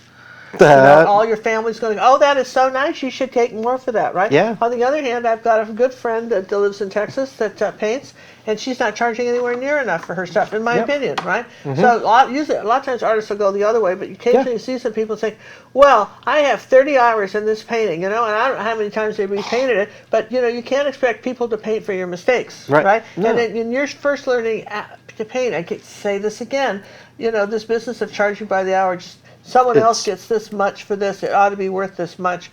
A lot of times it's worth reputation. Yeah. It's the reputation of the artist. There's a lot of variables. Are there more There's to so do many. with this? Or are we going to call this done? I think I should call it done. I'm thinking. I love it. I think don't you think this is gorgeous, you guys? I think that's absolutely beautiful. I love Daniel's skyscape. I think that is absolutely there you go. stunning. This is, and I think, and you would say you love those colors too, wouldn't you? I really enjoyed utilizing them. Now I didn't really use them straight. Well, that's okay. I used them in mixes, and I like the colors that came from it. And I do think straight they're probably gorgeous, but I think this was what the works box. better. This is what the set looked like. I don't remember what we paid for it. They didn't give it to us. We did buy it. So anyway, John you got didn't throw your money away. John got captivated by the colors. I had a coupon. He had a coupon. Okay. Yeah. All right. So we got the kit. So kind of nice, right? So there you go. That was that. That's what Daniel's painting. This is great. So if you want to, we'll have Daniel sign this. It'll get varnished. If you're interested in A couple of spots I got to touch. Okay, he's going to work on that. So if you're interested in maybe owning this painting of Daniel's, we will have it posted probably by tomorrow. I don't know if Let's not be promising things. No, we'll get it posted. We'll post it as soon as possible. As soon as possible. Because somebody's. Yeah, you have a doctor's appointment tomorrow, so it just kind of threw the day off. John had surgery like a couple weeks ago, and he's got to see the doctor again tomorrow to get the final okay. So we're just we'll see how that goes. But anyway, but we'll get it up on the. Please check back, and we'll post it on our Facebook page, and and also Daniel will put it on his web page. A link to it when it's up, and we're gonna only do like a week auction, so that'll give you guys plenty of time to bid on it, but not drag out so long that you forgot that there was an auction. How's that? Ruth would like to know, when is Daniel going to paint an oil painting with ginger? Oh. Probably not ever. And here's why. Why? Here's why. Because what I do and what my absolute expertise is, and probably one of the world's leading experts on acrylic painting, and I'm not blowing smoke here, is that's what I do. So I don't do paintings on, I don't do pictures on watercolor, I don't do pastels. I mean, I know how to do all that stuff, but what we focus on in the Art Academy and on our channel is, on our acrylic channel, is acrylics, strictly acrylics. However, someday we may film Daniel doing a painting on oil, and we may have it available in our on-demand library for sale. Someday we may talk him into doing that, and John will film it, and it'll be just Daniel painting it, and we may just paint one of his tutorials for sale in our on-demand library. We'll let you know when we do that, and I'm happy to do that, right? Yep. Yeah. Miss Peabody would like to know, why does some of the Liquitex paint get grainy? Are they old? Have they been cold? What's the story? And can I do anything about it? No, you can't really do anything about it. Would you like to try that with a hairdryer? Nope. I'm just making little scumbling marks, breaking that edge. I didn't like that line. Okay. I know that was being sock foldery. Good boy. When your paints get really grainy, sometimes that is just the way they ground the pigment. But if it's kind of gone that grainy cottage cheesy, that means it's turned. Toss it. Move on. When in doubt, throw it out. Yeah, absolutely. When we do put the paintings up on auction, they will be notified in the Facebook group, is how you'll know.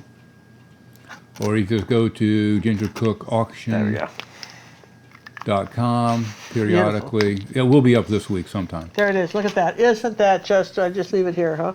I'm sorry, I keep moving it on you. Yes, I keep don't doing know the why same you do thing that. and then I wanna hovering move over it. It looks awesome. I love it. I think it's. I'm not real camera friendly today. I'm sorry. Oh, you are. No. I think this is gorgeous, and I love. This is so different, isn't it? This is absolutely stunning with these muted colors and these mauves and these greens and just a little bit of contrast. Absolutely stunning picture, and that just came out of his head. Don't you love it? So we love it. Now we have another little canvas here. Yeah. That Daniel's going. I'm going to move this. Daniel's going to paint this. I'm gonna figure out. And he's going to do something. And Yeah. so now's the time if you want to enter our contest. Let's see. I think what I want to get, John, is a little piece of paper for him to put under that so he can really get carried away. Oh, sure. Here, let me get that. I might have it behind me too. Let me see. No. I happen to say no. Oh no, I have it behind me. that's fine. No, I found one. No, you blue one. I know. You got me up. I want a blue one. Yeah. All right, there you go. So now paint away, and just that way you Oh, can that's just a great background. See me, I did that one. John painted that. Well, John, I picked it out. Yeah. So it's one of my You get favorites good too. ones. All right, so you guys, this is going to be for a live audience. Someone's going to win this, and plus As a couple opposed types to the of zombie towel, audience. sample packages. So feel free to enter. The link is. And they're going to say, enter how? And I'm going to say, 1 second, I'll put it up there. He's going to put it All up. right. So he's going to put it up there, and we'll keep answering questions as they go. As they go. Sometimes There we go. I've noticed that there's such a wide variety in the type of canvases that people buy and the gessos that they put on. What's the advantage and disadvantages of buying a really cheap canvas? The advantage is it's really cheap. So that's the disadvantage is they're using a lighter weight fabric and slightly lower grade materials. So hold it up to the sunlight, you will see through it. And so it just means you need to apply more work on, you need more paint, or else you hold it up to light, you can see through it. Interesting. Now, see, of all the things I thought, I've never held a canvas up to the light Yeah. to see if I could see through it. So that was a good question. Not the question of the night, but that was pretty good, you guys. Well, we used to sell, when I was at the store, we used to sell a lot to wine and paint parties, and most of those canvases, they're perfectly sufficient to do a beautiful painting on. But if you can see through them, and you hold it up to the light, you can see through them. That's why they sell them in 2-packs. You can't see through the 2-pack, but they never sell them individually, and the reason is because you can see right through them. So. Well, gosh, that's the skinny. So, if you were going to just say, what's something someone should know about when going to an art store? What's some great thing they should look for? always look for what's on sale. But really, when you're at an art store, you're going to recognize most of the brands, most of the names, most of the things that are there. It's always safe to go with a quality name, but it's one of the few places that generally, if it costs more, it's better. They really price according to quality most of the time. So if it's the most expensive tube of paint in the room, it's probably made of the most expensive materials, and it is going to be generally the best. And just how much the degree of best, like how much better is it than the other, that's everybody's kind of flavor. But there's a reason why Lliquitex, Golden, Matisse, they all fall in a very similar price point, and it's the higher one. And the reason is they're really good. So Good. That was great, wasn't it? Don't you think? I'm still going through thousands of questions. Okay. Really? Thousands? Yes. Well, this is good. This is good because I'm telling you what, I think that sometimes you just want to be able to ask somebody something, Yeah. and really have them tell you the truth. And if they work for a store, sometimes they can't really tell you the truth because Yeah. they'll get fired if they really tell you what it is, right? To be honest, I had to shop my competitors as well as just working in that business, the retail of art materials. They're not stealing from you. They're not.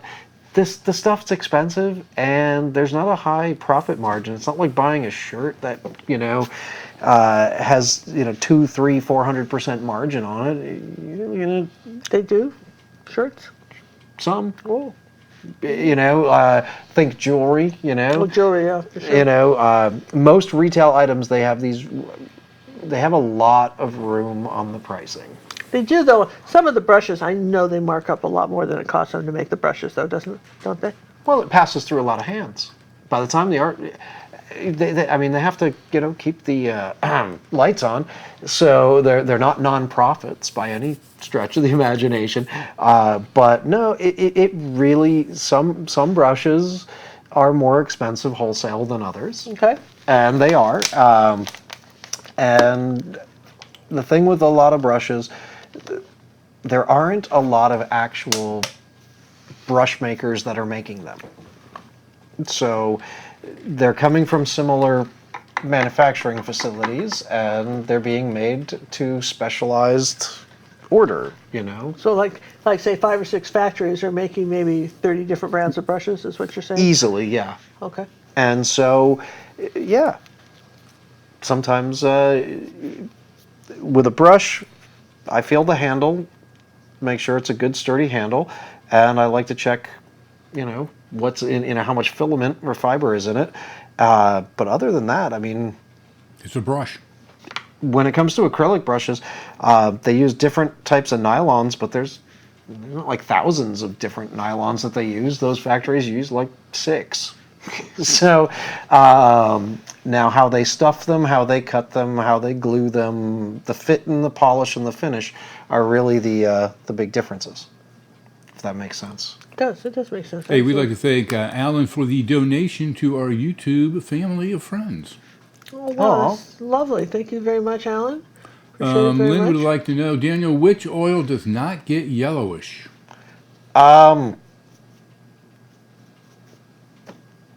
They all do. All of them? Every oil will go, but some yellow faster and some yellow, Less. yeah. And so safflower and walnut are very clear oils, and they have minimal yellowing. Poppy oil is also in that family. Linseed oil yellows a little bit more than the others, but it's also, there's a reason why they make most paints are made from it. So it's incredibly durable. And when choosing what oil to use in your paints, if you think of all of the quality, you can't think of it as I only use this one because it yellows less. if you add up all the qualities that you would want in a binder and a workable medium, when you add them all up and average out the score, linseed oil scores very, very highly, if not off the chart higher than the other oils in the totality. But it doesn't mean it's the least yellowing. I like it because it dries faster. I am in need of a new easel, and there are thousands of them out there. Do you have any recommendations on easels? Well, Sturdy always. There's lots of different types of easels, lots of different brands of easels. How often do you paint? Do you paint large? Are you going to paint really large works? How secure and stable? I don't use an easel with casters. I hate casters. I hate them because I'm a very physical painter most of the time, and I don't like chasing my easel around, And so even though they have locking casters, put that on concrete. Guess what it does? It still slides. So if I have an easel that has casters, I knock them off and then I start painting. So. But I do recommend for a good quality, long-lasting easel, well-made, Best by Richardson. Richardson, yeah, Richardson's easels are the best. That's what I have 2 of them right now, and my next one will be when I go for my next big one again. I'll be going back. They make a really good product. Yeah, the Santa Fe easel from Richardson is really excellent, and they really I used do. to have one. Yeah, I've got a couple of them. They gave one to Cinnamon. I've had the one I have behind me. The one you see behind me was made in Korea, and Jerry's used to sell them. They don't sell them anymore. What was really cool was that you could slide them back sideways, this way and this way, while it's going up and down. And that one behind me is an electric easel, and I think new it was over $4,000, and I think I paid at least about $2,500 for it. Yeah. And I got it. That really basically wholesale it at Jerry's when most people weren't up for paying $4,000 for an easel, and I walked by that for a year and a half going, I need that electric easel. Yep. I want that easel. Yep. And finally I was able to get it, and I really love it. But I personally like an easel. I want to be able, now this is interesting. Some of the easels have a crank where you can, with a rope, and you can do them up and down. Mm-hmm. And others have a handle where you have to lift them up. That can be very tiring. That little knob underneath where you have to lift them up, if that doesn't go up smooth and you have a heavy canvas on it, doesn't want to lift up, that can be a problem. The crank is very nice.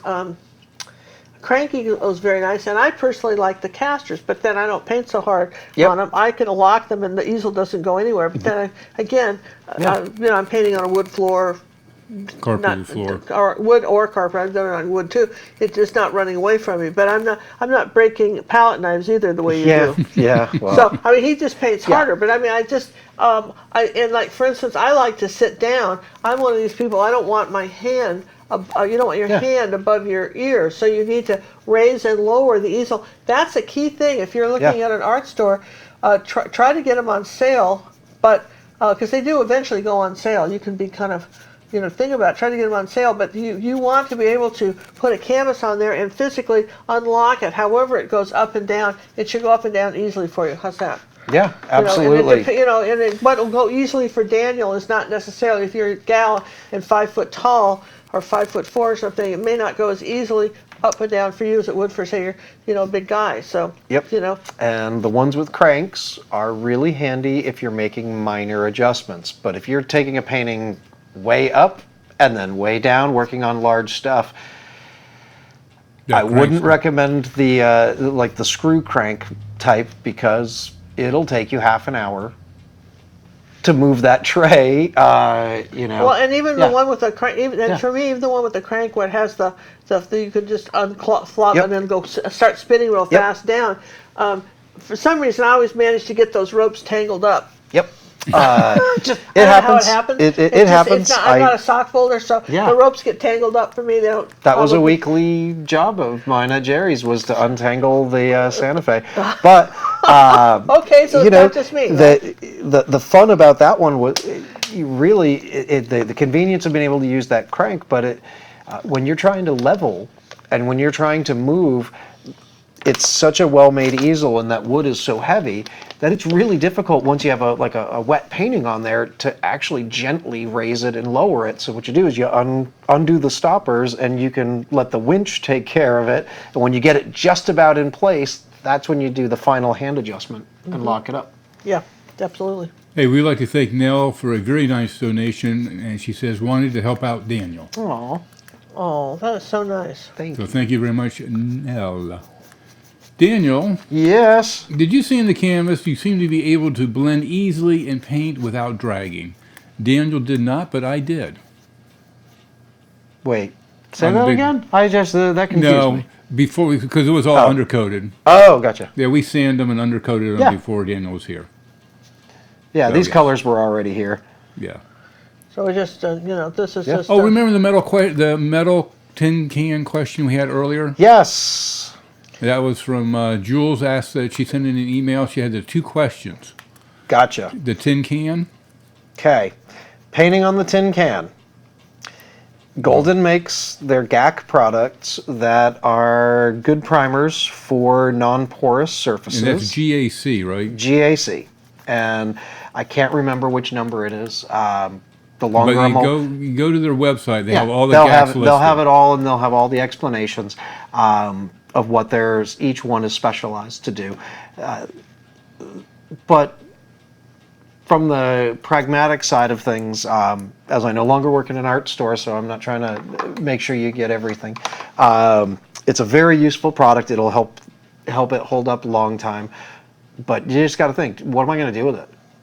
If you're going to paint on a tin can, is it something that's going to get hung on a wall, part of another art installation, or are you just having fun doing something decorative? And if it's something fun and decorative, I wouldn't bother. Like a few pumpkins on a Yeah. tin can, just paint on there, right? Yeah, just paint directly on it. I mean, What's the why not? final purpose of the art? Yeah, I mean that really. If the intention is to do a masterwork and you want to work on tin as your substrate, then you want to go through all the archival methods as possible. But again, if you just want to paint a cute little flower on a little decorative item, I wouldn't bother. I mean, that's just a little overkill. You Don't know what I think? did years ago? I don't have anything to show you, but years ago, Cinnamon and I and her dad, of course, Cinnamon was born in Aspen, Colorado, and her dad and I used to take our Trail 90s and go up to the in the summertime. We'd ride up the ski hill, the Aspen Mountain, and before it was ever a ski hill, it was a mining town, and there were all these old mines, and you'd get way off where the skiers were and way back into the mountains, and you'd see these maybe the remains of a cabin had totally fallen down, and then if you threw a rock down the hill, and where it landed was usually where the miners would throw all their trash, and there'd be this kind of trash heap down there, and you'd walk down, and we would rummage through. I used to find these old glass bottles from the 1800s. I mean, these were treasures. They got 10 or 12 of those, and I'd find these old cans, these rusty Just cans brilliant. with the thing, and then I painted like little vignette pictures on the cans. Yeah. It was just adorable, and sold them. Okay. Yeah. And I don't have any, and I also gave them as gifts and stuff. I thought they were as cool as could be. I wish I had one to show you, and I don't think I have those anymore. But they were so neat, and these cans were like, I don't know, over 100 years old. Yeah. You know? I mean, that's just brilliant finding. Just it was a fun, and it was like, it's the treasure hunting. I'd be a terrible archaeologist, and I'll tell you why, because I'm not giving you back anything I dig up. Man, if I found it, now belongs to me. I don't care what, just, this was some ancient thing that's like 2,000 years old. I'm sorry, I found it down mine. Yeah, Do you yeah, want no. it? Don't think so? My ex-wife, her father was an archaeologist. Really? And so, yeah. And he was the coolest guy, and I always was like, come on, what did you take? What did you bring home? Did you get anything? Like, what did you get? And everything, no. I here and there, I mean, certain types of artifacts are just a dime a dozen and no one really cares. There's only so many arrowheads and spear points, no one's going to miss one. But aside from that, he was adamant. No, but I got to play with lots of cool, weird, random old stuff. But the part of you would have been like with. Oh, I would have taken all of it. Finders keepers, losers Oh, weepers, yeah, right? no, that's exactly. Finders. What do you mean this isn't going anywhere? That was my favorite Supreme Court case, was Finders versus Keepers. What was that? What was that? I'm just kidding. You fell for that one. We'll put that. There wasn't a Supreme Court. No, there was not. But there should have been. yeah, right? exactly. We should take one. But maybe there's something. Yeah, it's what is it? What do we call it? Salvage. Yeah. The salvage laws, right? Yeah. When Absolutely. When is something salvaged? When it's lying by the side of the road? Is it a telephone pole? It's just lying there. But you obviously didn't want it. You just left it. Right. Exactly. How badly did you want this pole? Oh, I'm loving this. Are you guys not loving this? Someone's going to win this tonight. Are you excited? I hope you all are entering this.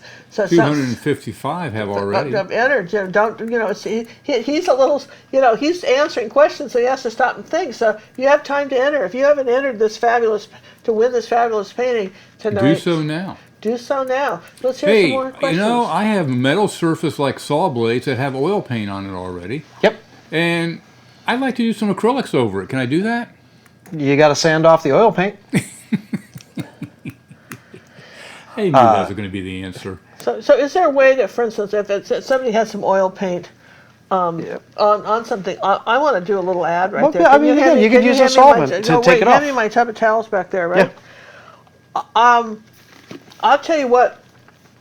These people do not sponsor us, but they do send us tub of towels. Well, then they kind of sponsor us. They do sponsor us in that sense. It's not put them down again next to the painting. I'm going to just pull it out. They do sponsor us, but what was interesting was these tub of towels. Everybody's been writing and telling us what they found. These will take dried nail polish off, the bathroom floor if you spilled some, right? Dried nail polish off your counter, not just acrylic paint. They really work well for cleaning the house when you're not trying to do it. And I found they're really nice. I'll wipe as I'm painting. For instance, I'll just show you. Daniel's not using this brush. I'll rinse it in the water like this, and then I'll come along here like this, and I'll just sort of clean the brush on the towel, and then put it back. Look at that, and then put it back in the water if you need it again. Anyway, these are just absolutely fabulous. They really do get the paint off your hands, and Daniel loves his. Yeah, I use them constantly. Whoever wins this painting is going to get a sample set of 2 of these. I just like to spread the word. I feel like I'm an evangelical with these things. When a product actually works and is worth the money that you pay for it, thank you. Just absolutely. Not everything works as prescribed, and those, they really work. Yeah. And they smell nice too. Yeah, the smell doesn't bother me at all. No chemical smell on your hands. In fact, Cinnamon, my daughter Cinnamon, just is taking off tomorrow for the they're traveling to a big Pinterest convention where she will be in Utah, where she will be the featured artist there, featured Pinterest person, which is a huge thing, by the way. Congratulations to Cinnamon. They asked her, and everything is really good. She can have a TV spot and everything. It's really cool. She had a big booth, and anyway. Safe travels to her. Safe travels to Cinnamon, and I sent her along a big tub of towels to take with her to have cleanup on, because she'll be teaching some classes at the show, and she had a really neat. I think they're sold out for all the classes. It's in Utah. That's where that's going to be. You were mentioning the Gumvar. Yes. Can I use that over acrylics? Yes. If I put this on my painting of oil, can I put my acrylics over it? No. No. Just asking questions. No, I know. As much as anyone wants physics to change, it is a law of physics. They do not bind. It is never, ever, ever a recommended proper thing to do. Now, for the artist that's going to continuously want to stop it, make your art. Just know that it's not going to live well over time. It will not hold up. the same way as an all acrylic painting or an all oil painting. It's going to have problems. It's kind of like the people that pour resin. I hate resin. I do. Not because I don't love resin, because it's gorgeous and I get it, but it's permanently bound to all of your art. You can't fix it later. You can't. You've sealed the deal. You have sealed it. And so if you do a beautiful painting and decide, I want a gorgeous resin coat, you're going to coat that with resin.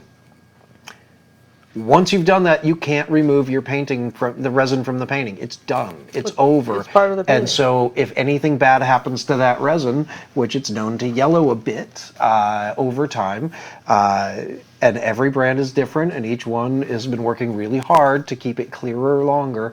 But if it is and happens to turn, discolor, become brittle or anything, you can't separate it from the paint itself. Varnish does that. So, but I would never tell someone don't be a resin artist, because you can do some really cool looking stuff that's probably going to last for a good 50 years. Yeah, it'll be longer than I really care. You know, Yeah, but that's you know, you gotta just but that's sit there and answer. artists just need to know that information and make a good choice.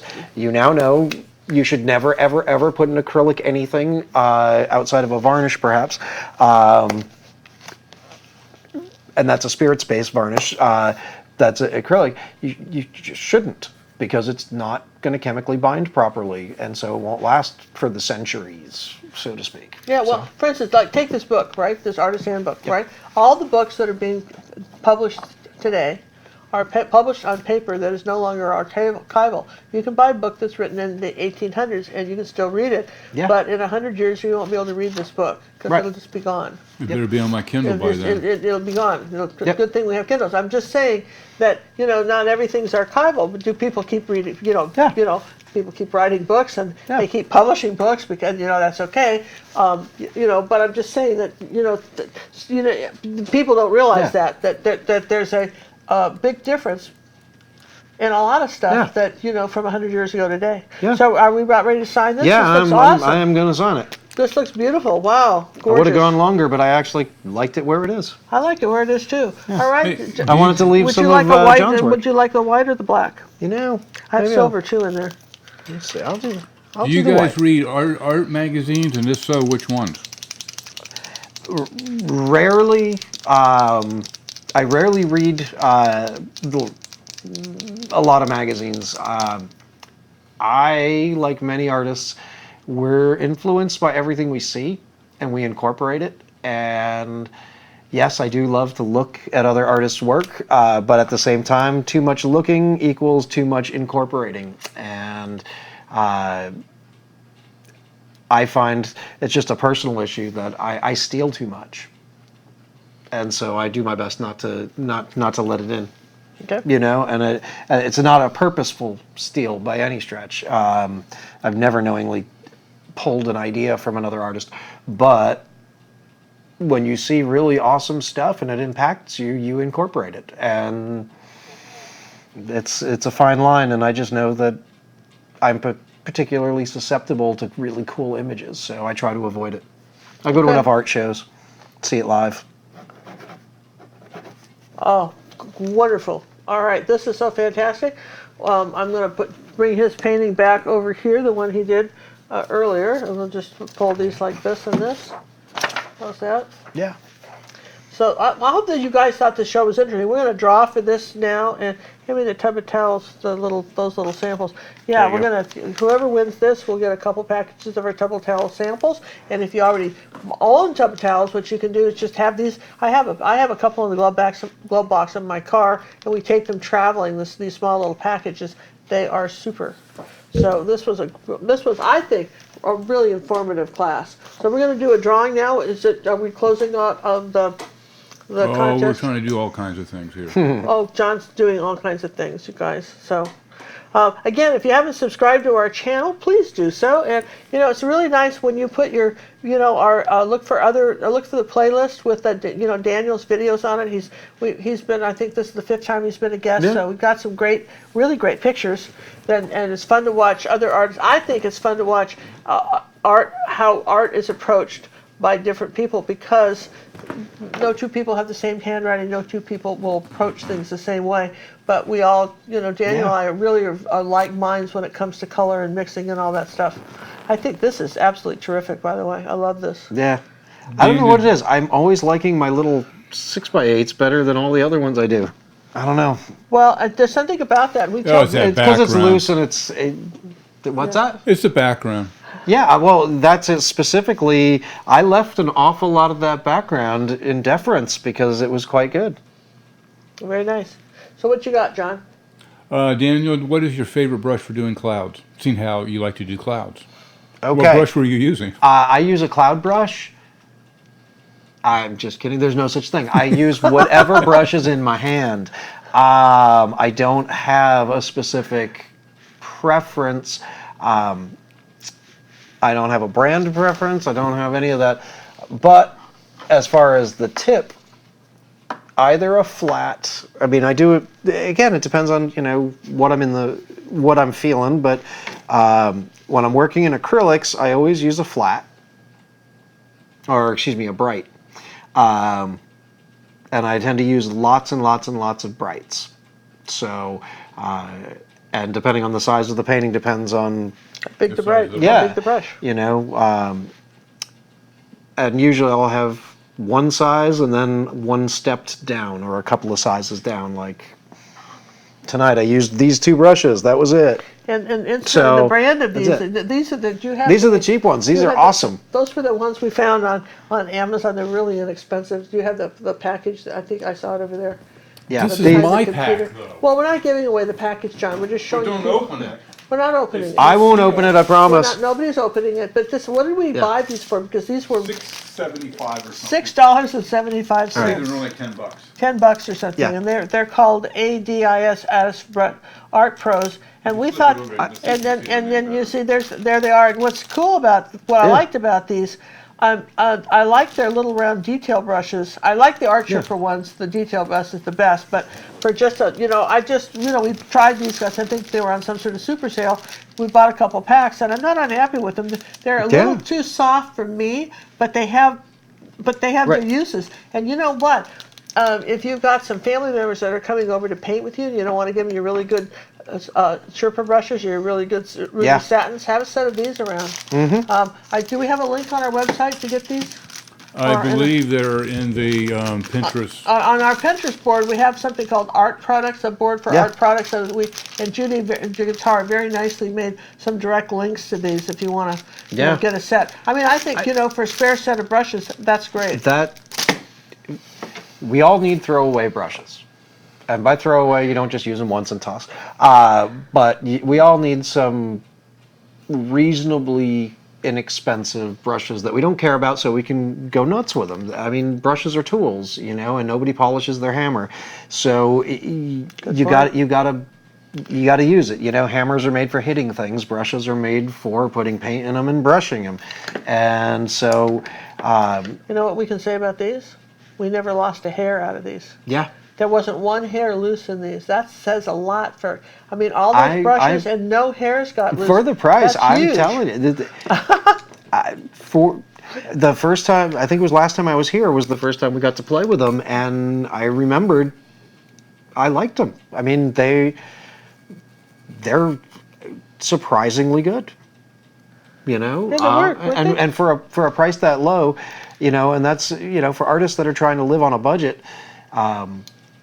These are actually worth buying.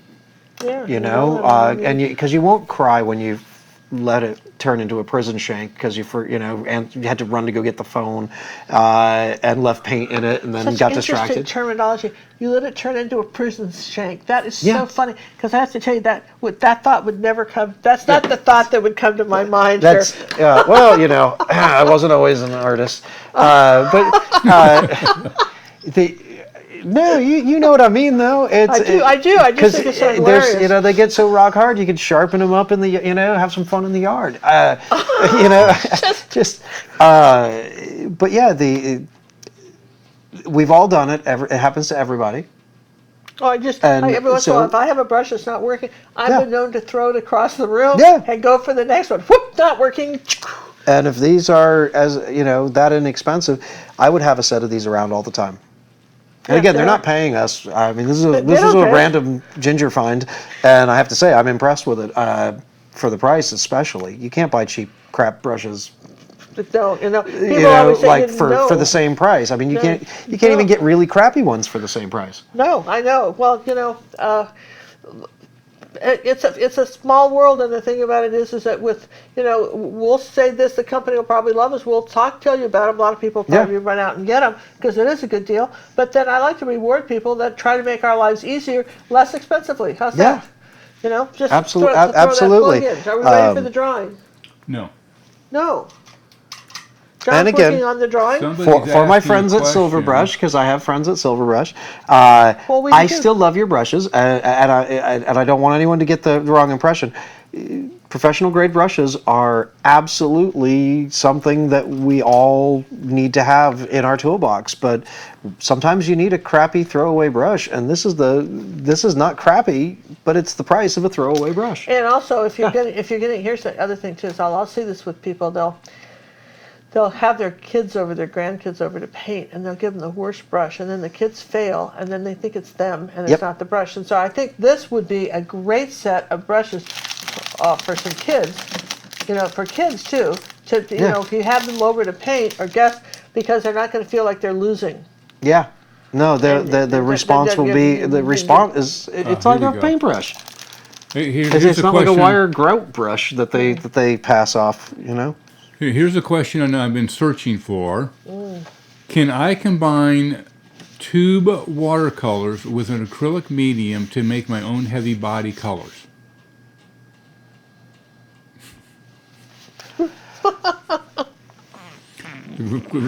Probably yes, you could, but does it make economical sense? Yeah, from the economic standpoint, I would say no, don't bother. Buy an acrylic tube. And paint, it would be better. And to be honest, my lack of a degree in chemistry does. Watercolors, there's more than just water in the tube and pigment. There's I don't know how the plant gums will interact long term with the acrylic. I would assume it's okay. And if it was just an emergency kind of thing, then maybe that one-off. They probably use the gum arabic as their binder.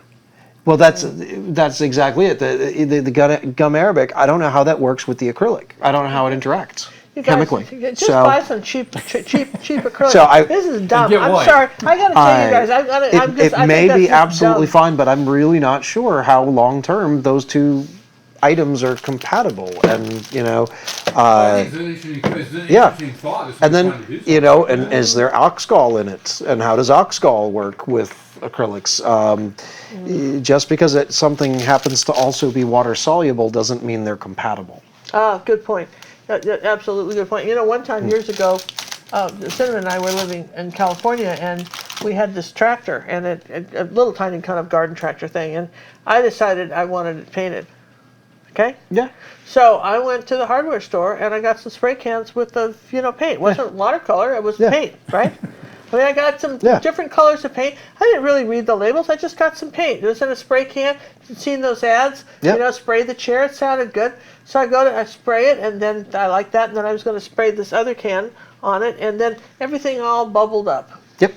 Totally bubbled up. We had to spend hours getting it all off. It was a hot mess because I didn't realize I was using, even though they were both in a spray can, they were not the same stuff, and and it all went south on me. And you just can't be, you guys. What's your time worth? Why are you screwing around with stuff like that? I think that's just kookadoo. Sorry. Yeah, kookadoo. It's I love that. People kookadoo. I mean, they're valid questions, and they're generally not things that people tell you, and so it's worth answering the question. But for those that belabor it like they want to continuously do certain things, I'm going to end up looking it up because I really want to know now for certain. I'll at least send a message to someone who actually does know the answer. And I've been fortunate enough to in my life to know a few of these people that will know the answer. And you're going to make them spend a week. You know. Oh no, they'll know the answer. No. No. Okay, because Yeah, no. when somebody They'll know the answer. Somebody was telling people that they could put KY jelly in their paint as a blending medium, and of course, you know, because it's so anyway. It's silicone. So anyway, they told people on YouTube you could do that, right? You just had some extra in your drawer, maybe you weren't using it, things that had gone wrong in your life, and you got some extra of that. Yeah. Let me go out to my car real quick and get some. And so anyway, I guess somebody wrote to Gold and asked about that. They had to go to the drugstore and buy all this different stuff. They tested it for a week and then came back and said, no, but they tested all the brands. Yeah. So sometimes when you ask questions like that, the ripple effect is astounding. Especially if it's on YouTube, it must be true. Well, the good people at Golden, and there are good people at every company that makes paint. I like them all. But what Golden does, they will really put that through its paces. If they publish it, I tend to trust it. They test it, and they have some smart people over there. Yeah. That are artists and chemists. I mean, that's a dangerous combination. But whenever I had questions about anything, no matter how ridiculous, I would always call them and let them give me the real science reason why no. Most of the time it's no. Most of the time it's no. So we got a drawing yet here? No, I got one more question. Sure. Hey, if you want to join the Academy, do we start the membership first of the month, or can we start any day of the month? Oh, you guys, you can start any day of the month. And then it's billed every 30 days. It's billed every 30 days. And if you want to just sign up for a month, you have to write us before the month is over to tell us to cancel. But you could. Just sign up and say cancel. It's under $30 for a month, and that comes with the personal art coaching. It is the deal of the century, I'm telling you. The deal of the century. It is. I'm telling you what. I know it to be true too. But we're happy to have you as members, and we think it's a great way to learn art. And we're astounded at our number of students that have gone on to do phenomenal things. Just Absolutely. amazing. I can never say enough good things about Ginger's lessons. There's a lot of idiots that are out on YouTube, and just because they have a YouTube channel doesn't mean they know what they're talking about. Ginger actually does. I attest to that. Ginger is one of the best teachers I know. Thank you, Daniel. Appreciate it. Okay, we're ready to do the drawing. Who should draw it? Who's working? Alexa, are you working? Everything seems to be working. You're the gal then. You can send feedback through the help and feedback section. Yeah, okay, whatever. Alexa, pick a number between 1 and 291. Your random number between 1 and 291 is 288. Wow. I can't believe you did that. Wow, 288. One of the last comers to enter. Yep. Wow. One of the last callers. Yeah, that'd be the I word. didn't realize they called in. Yeah. All right, last people to. I said comers, but It's the last what? Yeah. Covers? covers. But I guess Covers? that's the, covers. I don't know. Covers? What are covers? Covers. What are you doing over there? Yeah. All right. I know who the winner is. Who is it? Would you care to share? Nope. Who's It's a the winner? mystery. Someone's just getting something random who shipped is it? package. Now, when we call your name, you guys, you got to. Whoever wins this, you must email us and give us an actual mailing address. Otherwise, we don't know where to send it. Yes. An email, just the email won't cut it. We have your email in the entry, so we actually need a physical address. Okay? Robin Herox? Herox, I think. Heroux. Herox, Robin Herox. All Ooh, I right, did that right then. congratulations. Robin, you've won an original Daniel Elliott painting. It's a stunningly wonderful painting. And also we're going to include a couple of these tub of towel sample wipies. And then let's do one more drawing for just 2 tub of towels. Okay. Alexa, pick a number between 1 and 291. Your random number between 1 and 291 is 147. 147. Great number. Okay, Going way back up here. 147. Barbara Zimbrowski. Well, Barbara, congratulations. Again, you've won a couple packages of the tub of towels. We appreciate everybody hanging in there for this. I know that we could ask, we could stay here all night and Daniel would ask questions, but he has to get up and go to work in the morning, and we appreciate he stopped by. We'll look for Daniel. We'll probably have Daniel back. In the future, we're not sure when, but when we have him back on, we'll be sure to let you guys know. And be sure to let Daniel know that you liked having him on, and make sure that you take a moment to comment after the show. Make sure you've liked our show. If you haven't done that already, please do that. And put it in a playlist and make it. You know how you make your own playlist on YouTube? Put this video in a playlist. Hey, if you don't, the Tech Bear will show you. You know, we haven't, and if you haven't joined our other channel, the Tech Bear, that's the channel where we show you how to do all the technical stuff. John does that. He shows you how to make playlists and how to watch stuff on your phone and how to print stuff out and enlarge your pictures. It's all the technical stuff that goes into the making art. So, make sure you've checked out the Tech Bear. How do you spell the Tech Bear, John? I spell it TheTechBear. The Tech Bear channel. Tech Bear. Tech Bear. It comes up and has a Judy picture of Guitar Sammy is right the there. singer on she's the one that wrote the song as we close our show. Judy Guitar, and thank you very much again for the song, and that's her singing, and not me. Judy doesn't sing. So, see you next week. Hope to see you on next Sunday at, we can go a little later if we want to. They'll be out of town. You want to go a little later? Than 12? We can't go past 1, though. That gets really late for the European market. All right, we'll see you probably let's go next Sunday at 12:30 Central Time. Oh, good. Let's really confuse everybody. We'll see you then. See you next weekend, you guys. 12:28. And listen, we've got some great stuff, and I know you guys are wanting to do it, and I didn't show you the last one. One of the other ones we just came up with. Where's that one? We did the birdhouse, but there was another one I had. Which one? Oh, there it is. This one. Crash.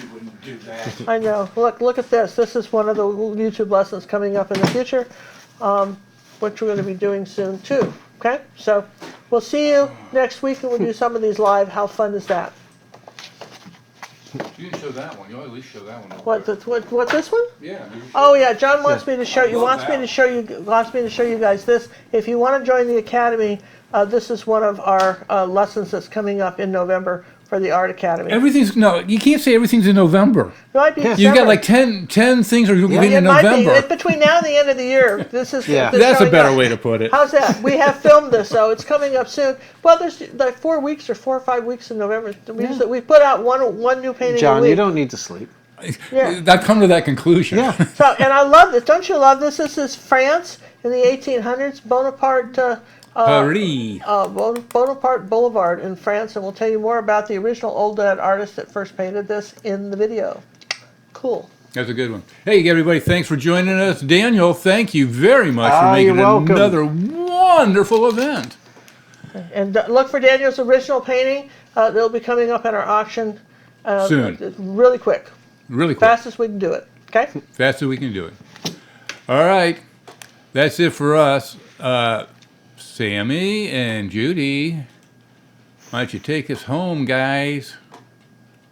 I'm a student, I say with glee, of Ginger Cook's Academy.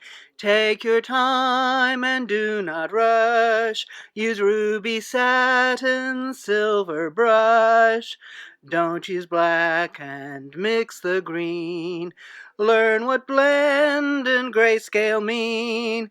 Yes, I hope each day to earn coaching praises as I learn. I'll be an artist, wait and see. Ginger means the world to me.